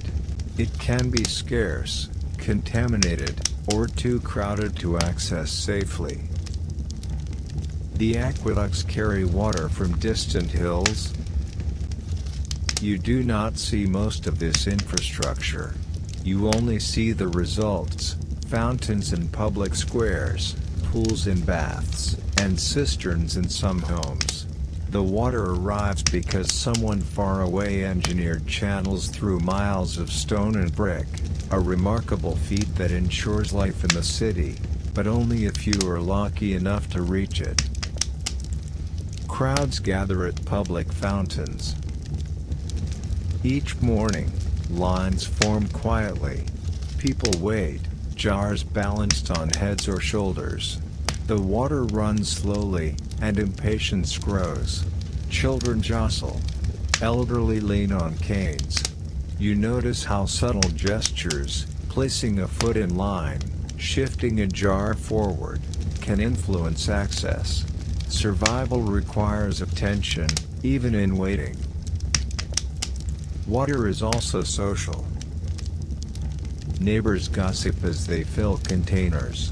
Rumors, advice, and news flow alongside water. You overhear information about markets, officials, and local danger. Small communities form around access points. Observation is essential. Who is trustworthy? Who steals? Who fights? Every interaction matters. Baths are a temporary escape. Public baths are crowded. They offer washing, relaxation, and a rare reprieve from the city's heat. Yet they are rarely clean. Soap is minimal. Water is reused. Floors are slick. Illness spreads easily. You enter carefully, washing quickly, moving deliberately. Still, the body emerges slightly cleaner and the mind slightly calmer. Waste is unavoidable. Rome produces it faster than it can be removed. Streets are muddy and foul-smelling after rain. Garbage accumulates near homes and markets. You step carefully to avoid waste, aware that contact can mean illness. Children sometimes play near refuse, learning caution early. You learn to navigate quickly and purposefully. Sewers exist, but they are limited. The cloaca maxima and smaller drains channel water and waste, but they do not cover the entire city. Open drains run alongside streets. During heavy rain, sewage mixes with floodwater. You avoid standing water carefully. You do not wait unless absolutely necessary. Illness and injury follow carelessness. Waterborne illness is common. Dysentery, diarrhea, and other digestive afflictions circulate quietly. You watch neighbors carefully, who seems weaker, who disappears temporarily, who is hospitalized at home. Treatment is inconsistent. Sometimes herbs help. Sometimes nothing works. Survival is as much about avoiding contamination as about accessing enough water.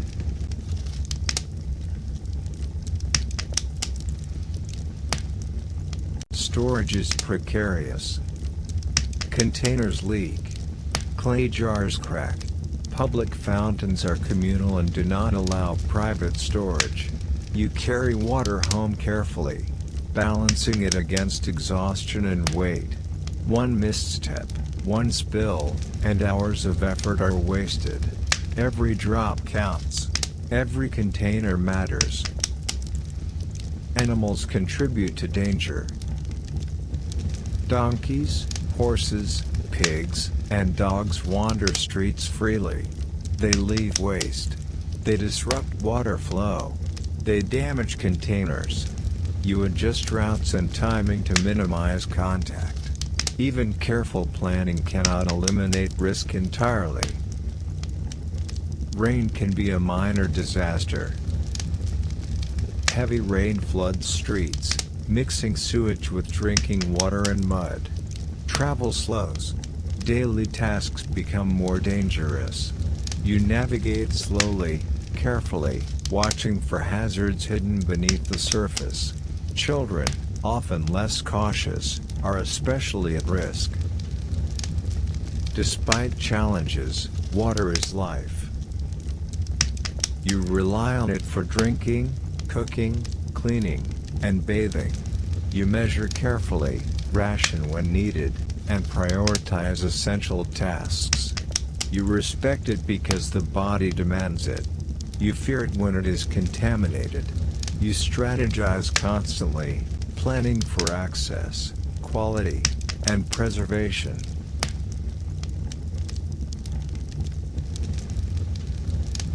Water in Rome is both life and subtle danger.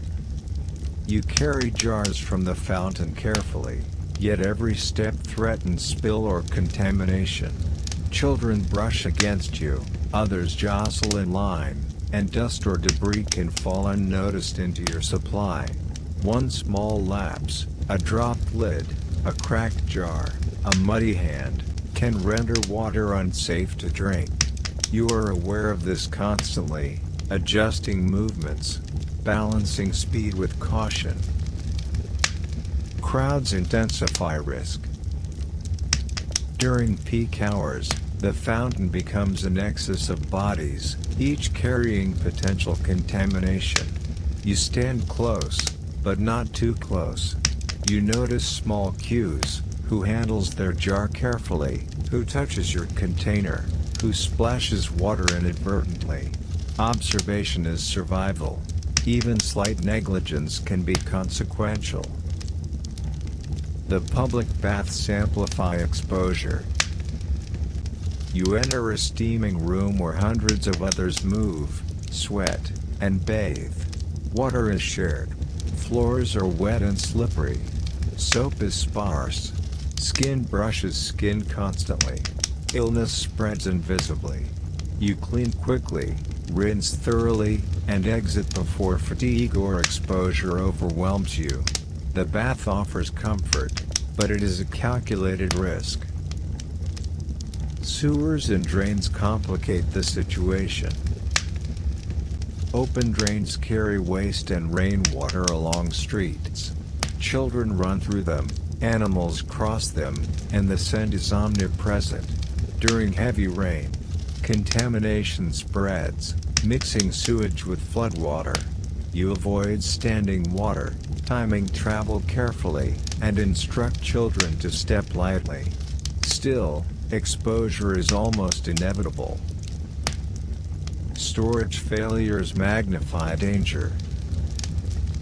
Clay jars crack, wooden buckets warp, and lids rarely seal perfectly. Even carefully transported water may become undrinkable if contaminated en route. You inspect containers constantly, repairing small cracks or covering openings as best you can. Each precaution is tiny but necessary. Small mistakes can have large consequences. Disease moves silently. Dysentery, diarrhea, and other waterborne illnesses affect many, often quietly. You see neighbors grow pale, thin, and weak. Some recover. Some disappear from daily routines entirely. Remedies are inconsistent: herbs, diluted wine, or prayer. But the body's needs are relentless. You learn to watch for early signs, even when hope is minimal. Animals contribute unpredictably. Donkeys, pigs, horses, and dogs leave waste, disrupt containers, and disturb water flow. Even small contacts can introduce contamination. You adjust routes, carry jars higher, and plan timing carefully. Still, animals are part of the system you cannot control, and accidents are inevitable.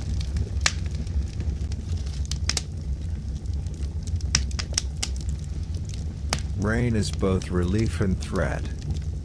A sudden storm fills cisterns and cools the streets, but it also floods open drains and spreads waste into public spaces. You time outdoor activity carefully, balancing benefit against risk. Children are warned. Containers are secured. Streets become rivers, and every step is a calculation in survival. Even with care, scarcity remains. During dry spells, fountains slow. Wells may run low. Public baths may ration water. Every drop becomes precious. You conserve, prioritize, and plan. Consumption is deliberate, measured. Hunger and thirst compete for attention, but water is non-negotiable. The city relies on infrastructure you rarely see. Aqueducts, cisterns, and channels carry water miles from sources in distant hills. Maintenance is constant but imperfect. Breaks, leaks, and mismanagement occur. You notice subtle reductions in flow, cloudy water, or changes in taste. Each observation informs how you act. Survival depends on noticing details invisible to casual observers. Even domestic life is shaped by water. Cooking, washing, and cleaning rely on what you can access safely. Hygiene is constant but incomplete. You scrub carefully, rinse judiciously, and store water prudently. Every act is a small negotiation between health and exhaustion.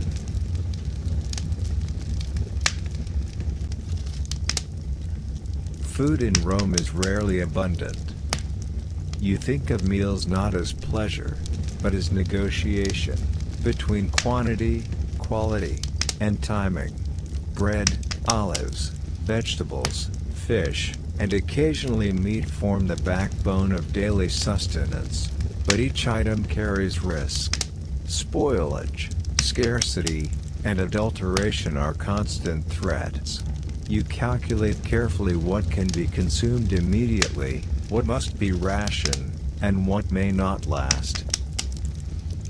Markets are crowded and competitive.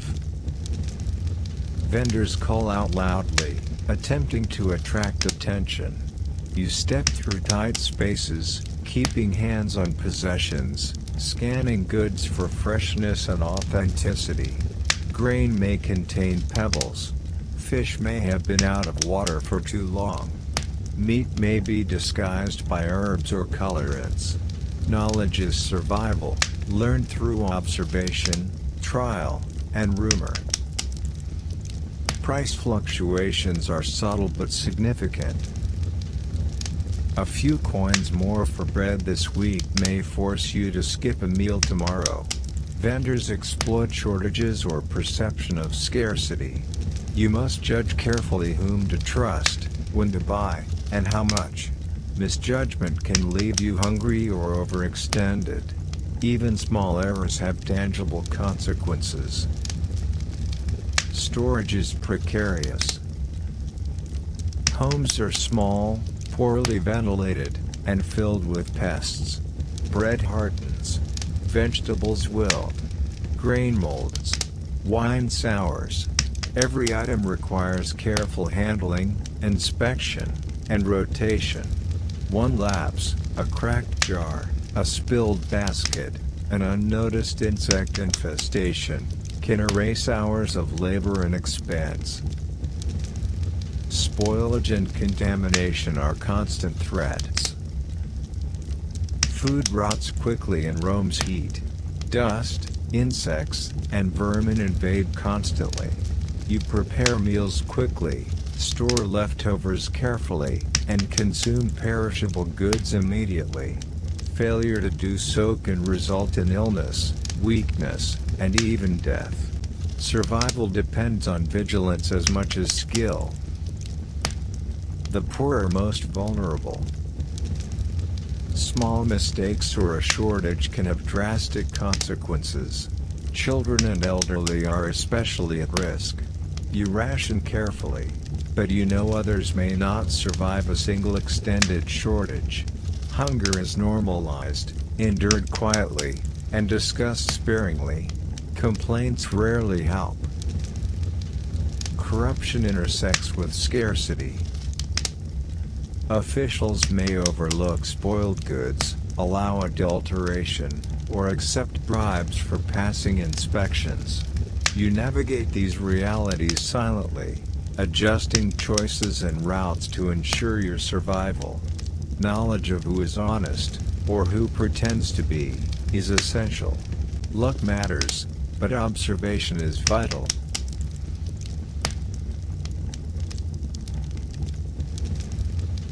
Food shapes daily rhythm. Every decision, when to leave the house, which market to visit, how much to carry, depends on what is available.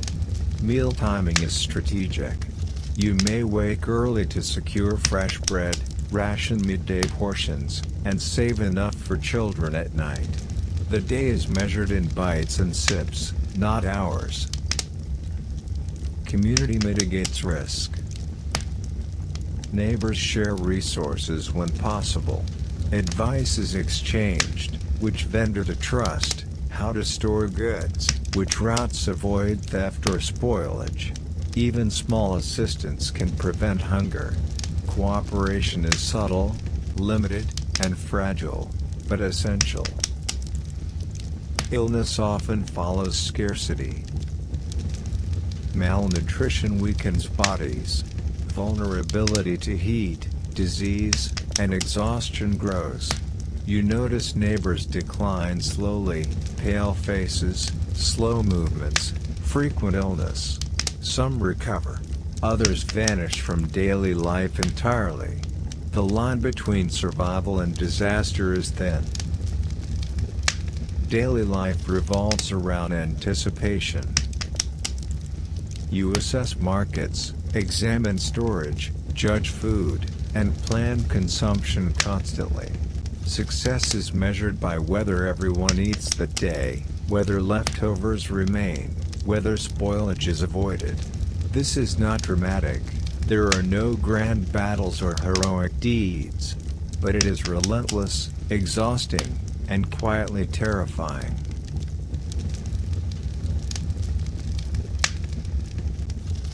Shortages arrive slowly, almost imperceptibly at first. A loaf of bread is slightly smaller. Olives are fewer in number. Fish arrives later, less fresh. Grain sacks contain more dust than usual. These minor changes ripple across daily life. You notice them immediately, adjusting your behavior to compensate. Every decision, how much to eat, who eats first, which meals to skip, is measured, deliberate, and fraught with consequence. You ration carefully. Portions are divided precisely. Children and the elderly often receive priority. Adults go hungry quietly, conserving energy and resources. Leftovers are saved meticulously, wrapped or covered, stored in the coolest corner available. Even these measures cannot guarantee survival if shortages persist beyond a few days. Scarcity amplifies human tension. Neighbors jostle at markets, arguing over portions. Minor disputes escalate into sharp words, occasionally violence. You move with care, avoiding crowded areas when possible, observing gestures, and calculating risk. The difference between a calm exchange and a dangerous confrontation is subtle, often invisible until it is too late. Corruption worsens the situation. Merchants exploit scarcity. They mix low-quality ingredients into bread, water down wine, or sell spoiled produce. Inspectors may look the other way in exchange for bribes. You rely on observation, rumor, and experience to judge reliability. One poor decision, buying from the wrong vendor, can result in illness or hunger.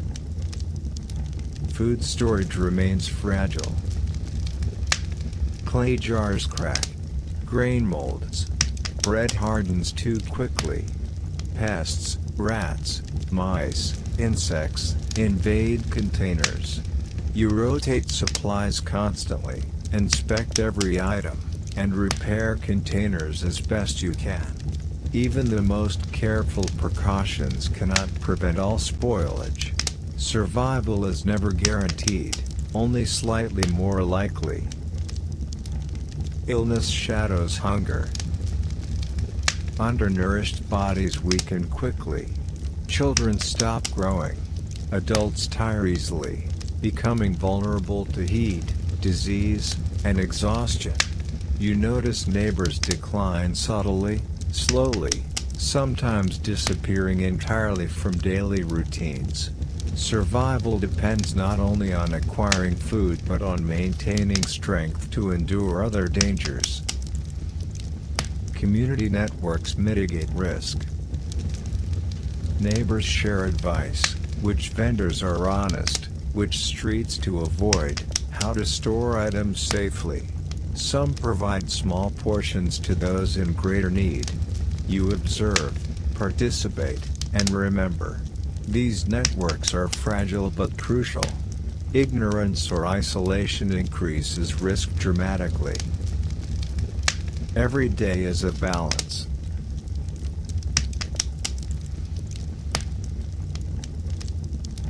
You weigh meals, manage portions, and adjust plans based on what is available.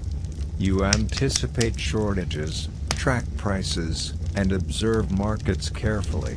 Even minor miscalculations, a forgotten loaf, a spoiled vegetable, a misjudged route, carry consequences. Survival is measured in small victories, day by day. The city's fragility is clear. Rome thrives on a delicate system of supply, trade, and resource management. When any element fails, bad harvests, delayed shipments, mismanagement, ordinary people feel the consequences first. Hunger does not wait for law or order. It moves silently, patiently, and unrelentingly.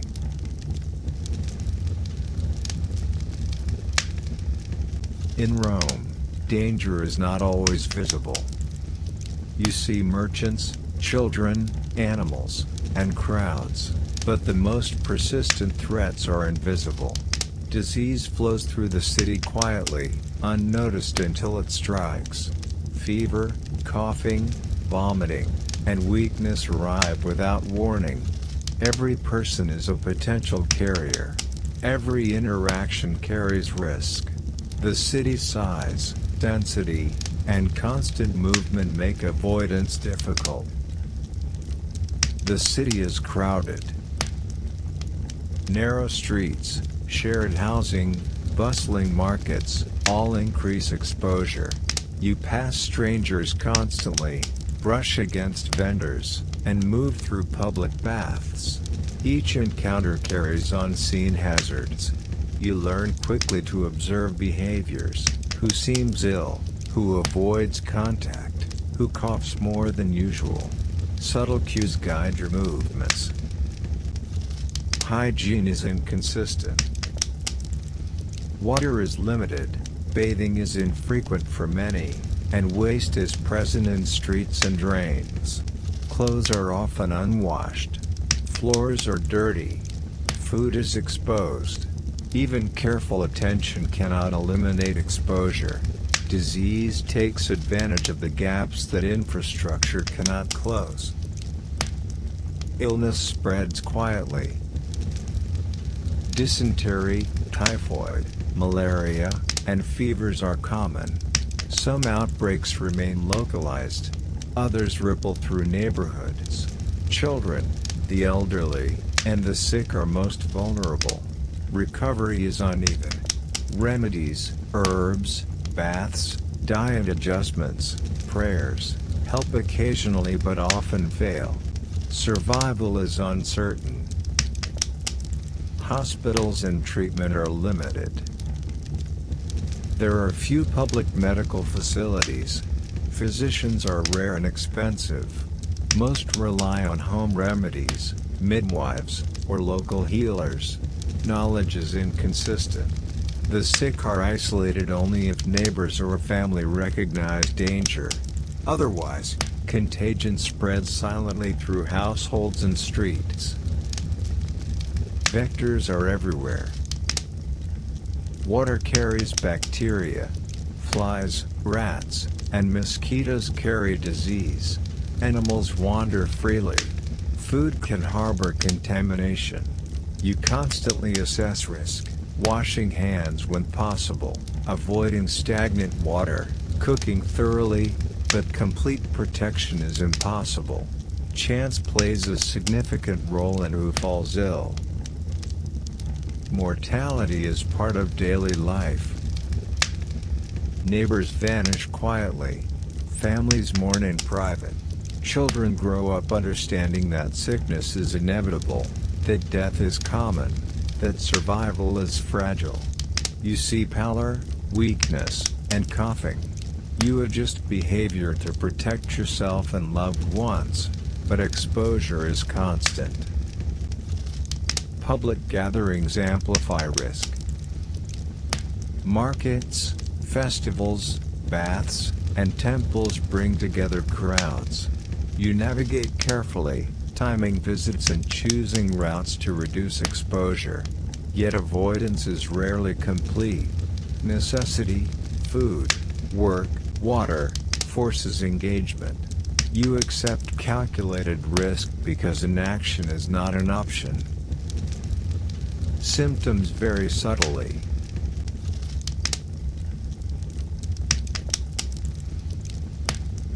Some fall suddenly, feverish and weak. Others linger, sick for days with gradual deterioration. Observation is critical. Early recognition allows isolation, care, or herbal remedies. Delay can mean collapse. Every decision matters. Every choice is survival-based. The city adapts slowly. When disease spreads, authorities attempt containment, closing public spaces, regulating markets, or prescribing remedies. Enforcement is inconsistent. Education is minimal. Many remain unaware until illness strikes personally. Survival depends on attentiveness, knowledge, and luck.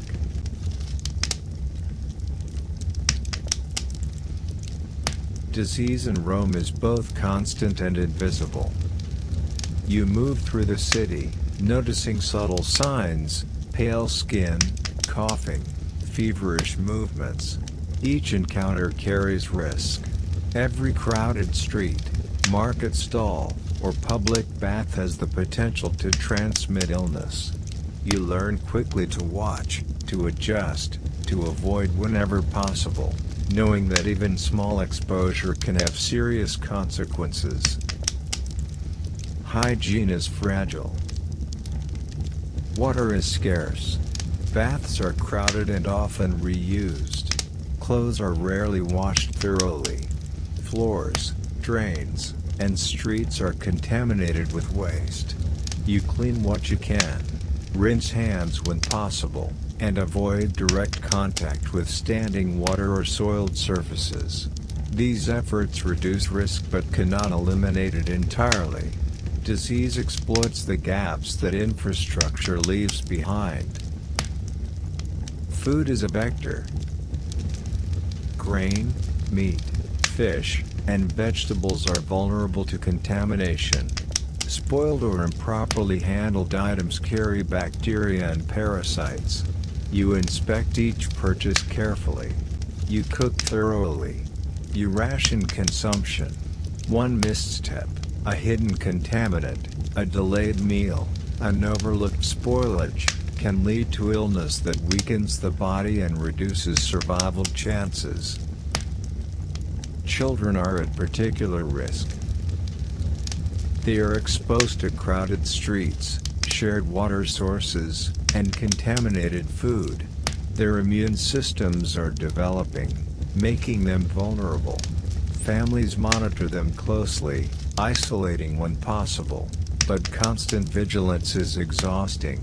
Even a moment of distraction can lead to fever, diarrhea, or death. Their survival depends on adult attentiveness, environmental conditions, and luck. Treatment is limited and inconsistent. Physicians exist but are few, expensive, and variably skilled. Home remedies, herbs, baths, dietary adjustments, offer mixed results. Prayer and ritual supplement practical care. Families improvise care within their means. Knowledge is uneven, and mistakes can be fatal. Survival often depends more on endurance than on medicine. Isolation is rare and difficult. Homes are crowded. Neighborhoods are dense. Sick individuals often remain among healthy family members, spreading contagion silently. Public understanding of disease is minimal. Avoidance is the primary strategy. Observation, early recognition, and careful separation when possible become survival tools. Environmental factors exacerbate risk. Stagnant water breeds mosquitoes. Rats carry disease. Flies transmit bacteria from refuse to food. Poor ventilation spreads airborne illness. You learn to move carefully, select sleeping areas strategically, and control interactions with animals. Small changes, keeping windows open, covering food, carrying water in clean containers, can reduce exposure, but cannot eliminate it.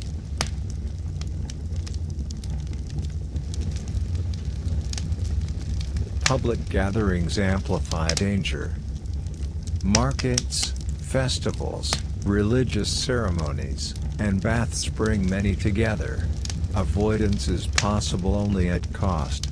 You weigh social, economic, and survival needs constantly. Necessity forces engagement. Every decision balances potential exposure with practical needs. Survival requires calculation, observation, and endurance. Mortality is visible but normalized. Neighbors vanish quietly. Families mourn privately. Children learn that illness is inevitable. You witness weakness, pallor, fever, coughing, and collapse. Each instance informs strategy. You observe, adjust, and learn. The line between health and sickness is thin. Luck often determines outcome. And yet, despite all precautions, disease spreads unpredictably. One day, a neighbor is healthy. The next, they are feverish, weak, struggling. The illness moves quietly, imperceptibly, carried by proximity, carelessness, or misfortune. You adjust routes, handle food carefully, and minimize contact. But exposure is nearly unavoidable. Survival requires constant vigilance.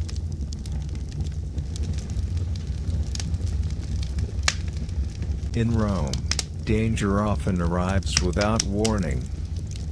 Fire is one of the most feared threats, not because it is spectacular, but because it is relentless, unpredictable, and devastating. Homes, workshops, and even entire neighborhoods are vulnerable. A single spark, left unchecked, can destroy lives, possessions, and livelihoods in a matter of hours. Buildings are close together. Wood, thatch, and occasionally brick form the majority of construction. Streets are narrow. Walls are shared. Flames spread quickly, leaping from roof to roof. You notice how easily a small mistake, an unattended lamp, a cooking fire, a spark from a forge, can escalate. Fire is constant in memory, if not in sight. Cooking is a calculated risk. Every meal requires heat. Hearths are small and often shared. Fires are tended with care, but accidents are common. A child reaching for a pot, a gust of wind, a forgotten ember, any can ignite disaster. You monitor your own cooking constantly, aware of neighbors and their fires as well. Lanterns, torches, and lamps multiply danger. Nighttime brings illumination but also risk. Oil lamps spill. Torches tip. Flames catch curtains, wooden beams, or straw roofs. Every source of light is both helpful and threatening. You balance visibility with caution, avoiding proximity to fire where possible, and always keeping a bucket or container of water nearby.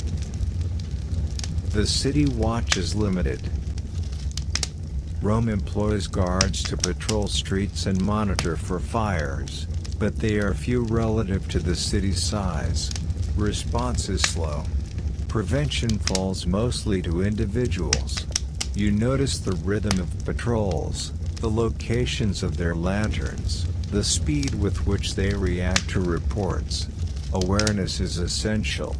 You cannot rely solely on others. Crowds complicate survival. In densely populated districts, panic spreads faster than fire. People carry possessions, children, and livestock, often blocking escape routes. You learn subtle cues, paths less crowded, timing movements with others, observing which streets have multiple exits. Planning is critical. Mistakes can be fatal. Water is your first defense. Buckets, fountains, wells, any available source of water becomes essential. You must access it quickly, coordinate with neighbors, and use it wisely. Insufficient water allows flames to spread uncontrollably. Even a small advantage in resources can save an entire building, or fail entirely. After a fire, the city changes. Walls collapse. Streets are blocked. Ash and smoke linger. Families salvage what remains. Reconstruction begins slowly, but lives are disrupted for weeks, months, or years. Those who survive carry the memory of heat, smoke, and panic, adjusting behavior permanently. Fires strike unpredictably. They occur in kitchens, workshops, markets, or homes. They follow wind, neglect, accident, and human error. Preparedness matters more than luck, yet even the cautious are at risk.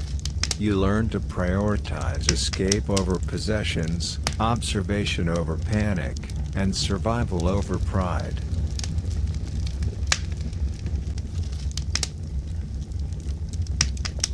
Insurance is non-existent. Wealthy Romans may rebuild more easily. Poorer residents rely on community support, scavenging materials, or relocating entirely. Loss is immediate and tangible. You observe neighbors, noting strategies for protection and recovery, realizing how fragile security truly is. And as night falls and shadows deepen, the city breathes quietly, but flames linger in memory. One ember, one careless moment, and everything can vanish. You understand that survival in Rome is not just about skill or luck, it is about constant vigilance, preparation, and an awareness that danger can appear silently, without warning, anywhere.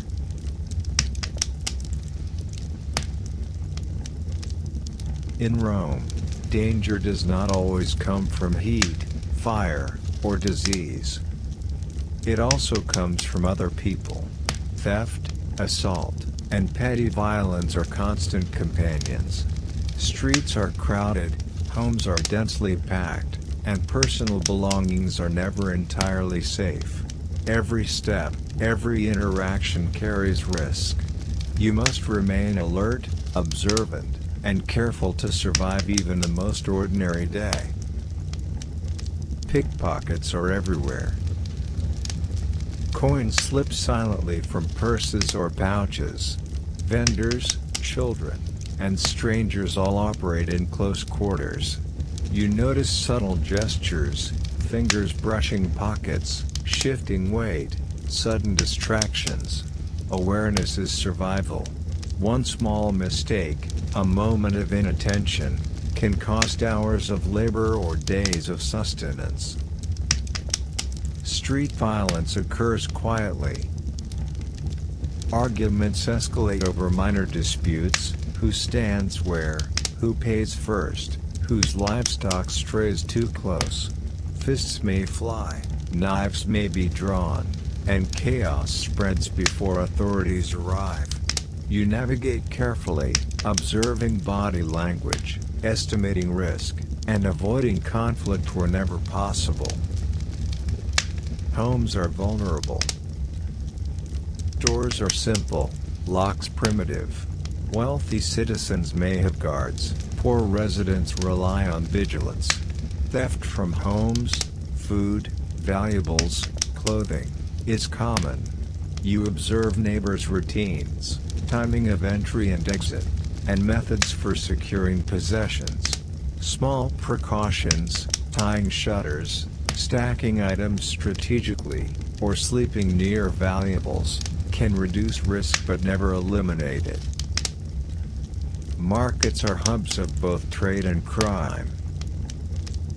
Vendors call out, attracting crowds and attention. Pickpockets blend seamlessly into the chaos.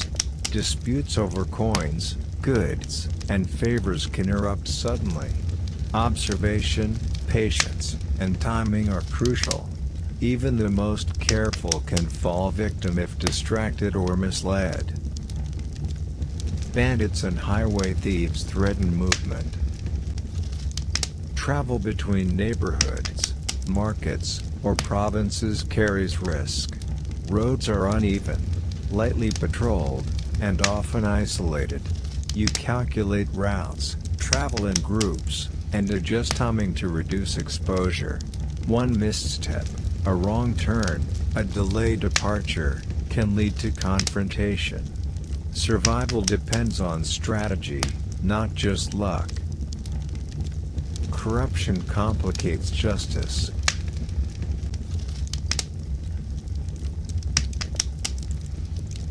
Guards and officials are underpaid or bribed. Complaints may go unheard. Enforcement is inconsistent. Observing who wields influence, who can be persuaded, and who is indifferent becomes critical. Survival often depends on navigating social dynamics as much as avoiding physical threats. Children learn early.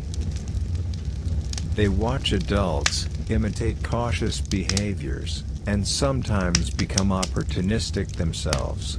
Lessons include whom to trust, which streets to avoid, how to observe body language, and when to act quietly. Experience and observation are education, often harsh and unforgiving. Crime intersects with necessity. The poor steal food, water, or firewood to survive. Others commit fraud or deception to gain small advantages. Motivation is rarely malicious in intent, it is survival-based. You judge carefully, learning who is desperate, who is cunning, and who is careless. Every encounter carries subtle risk. Conflict often spreads silently. One theft may provoke retaliation. Rumors escalate tensions. Fights erupt. Authorities intervene too late. Observation, avoidance, and timing are essential. Survival depends on reading the subtle signs of escalating chaos before it becomes unavoidable. And as night descends over Rome's labyrinthine streets, you realize,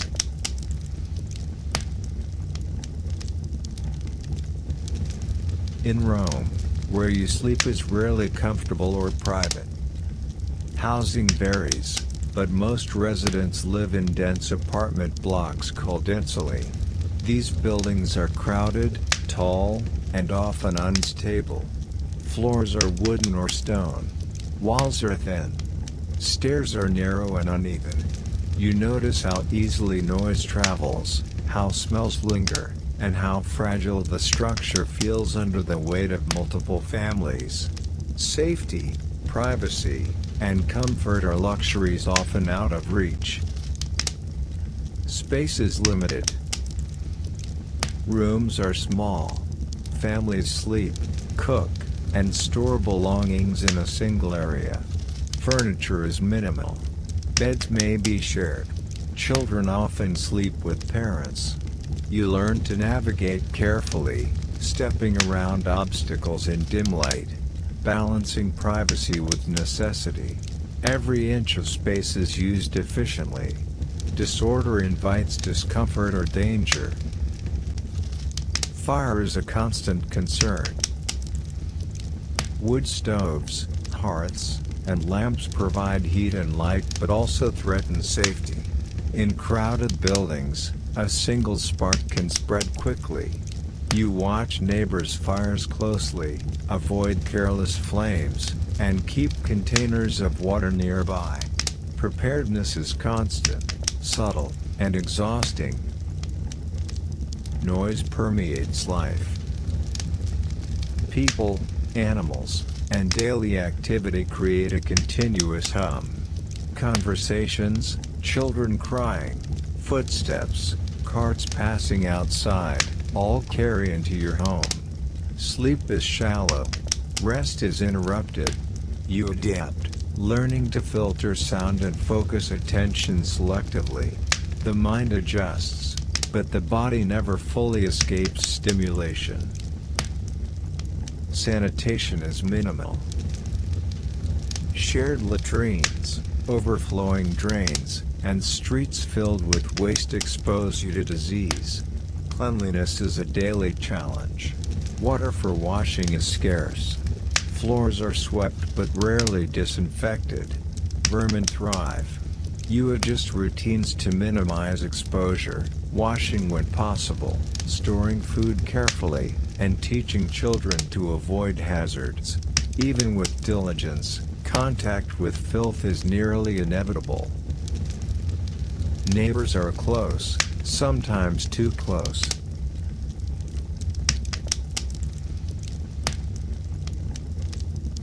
Walls are thin, and privacy is limited. Arguments, gossip, and disputes carry between apartments. You observe behaviors carefully, measuring risk, and planning movements to avoid conflict or disturbance. Trust is fragile. Community is necessary, but proximity amplifies tension. Structural instability is common. Insulin may collapse partially under poor maintenance, heavy rain, or age. Stairs break. Floors sag.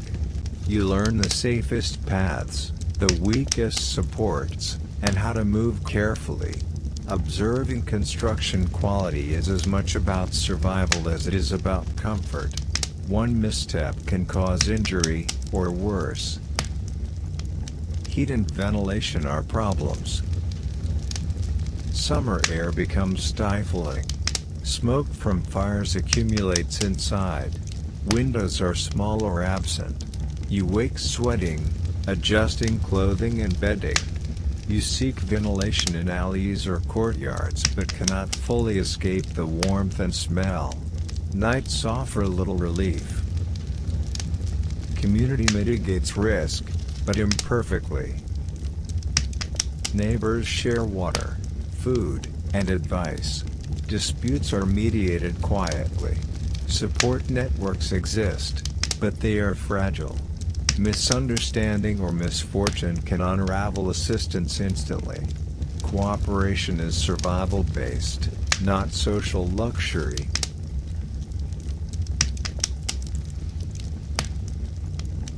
Travel in Rome is never simple. The city is vast, crowded, and constantly in motion. Streets are narrow, uneven, and filled with pedestrians, carts, animals, and debris. Movement requires careful observation, patience, and endurance. Every journey, whether to the market, the baths, or a neighbor's home, demands attention to timing, route, and safety. Roads are uneven and crowded. Stones shift underfoot, potholes form, and mud accumulates after rain. You step carefully, avoiding both injury and disruption. Carts rumble past, animals bray, and children run unpredictably. One misstep, twisting an ankle, being jostled into the street, can cause injury or delay. Constant vigilance is essential. Carts and animals dominate movement. Donkeys, horses, and oxen carry goods, people, and sometimes waste. Drivers shout, lash animals, and maneuver unpredictably. You weave carefully, balancing speed with caution. Observation of patterns, who yields, who is aggressive, who can be trusted, is a subtle art learned over time. Mistakes are costly. Traffic is chaotic but follows unspoken rules. You notice patterns, which streets are crowded at what hours, which paths avoid stalls or street vendors, where shortcuts exist, and where congestion is worst. Timing is essential. One wrong hour, and your journey is doubled in effort and danger. Even the most familiar route requires constant attention. Distance is deceptive. What appears close may take hours. Narrow streets, congestion, and obstacles slow travel. You calculate routes carefully, balancing efficiency with risk. Longer paths may be safer. Shortcuts may be dangerous. Every choice requires assessment. The city constantly tests your judgment. Weather affects movement. Rain turns streets into rivers of mud. Dust rises in dry periods, filling eyes, nose, and throat. Sun blazes over open squares. You adapt, traveling early in the morning, avoiding midday heat, carrying water, protecting belongings from rain, mud, or dust. Even small environmental changes complicate routine travel. Safety is never guaranteed. Pickpockets, thieves, and stray animals add risk. One crowded intersection can be dangerous. Collisions with carts or animals cause injury. You remain alert, scanning the crowd, noting distractions, and planning escape routes. Every step carries consequence. Bridges and city gates are choke points.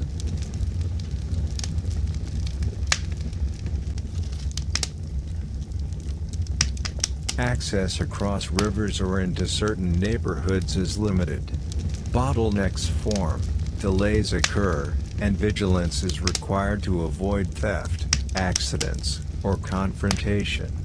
Observation, timing, and patience are critical. The wrong move can cost both possessions and time. Travel is social as well as practical. You observe neighbors, traders, and strangers. Rumors, news, and advice circulate along roads. Information about markets, dangers, and opportunities travels faster than official messages. Paying attention can improve safety and efficiency. Ignorance, however, can be costly. Night travel carries additional risk. Darkness hides obstacles, criminals, and animals. Street lamps are few and unreliable. You move cautiously, choosing paths based on memory and observation, balancing urgency with safety. Even minor miscalculations can have major consequences. And as the city hums with constant motion, and you pause to rest from a long journey through crowded, chaotic streets, one thought settles quietly but firmly.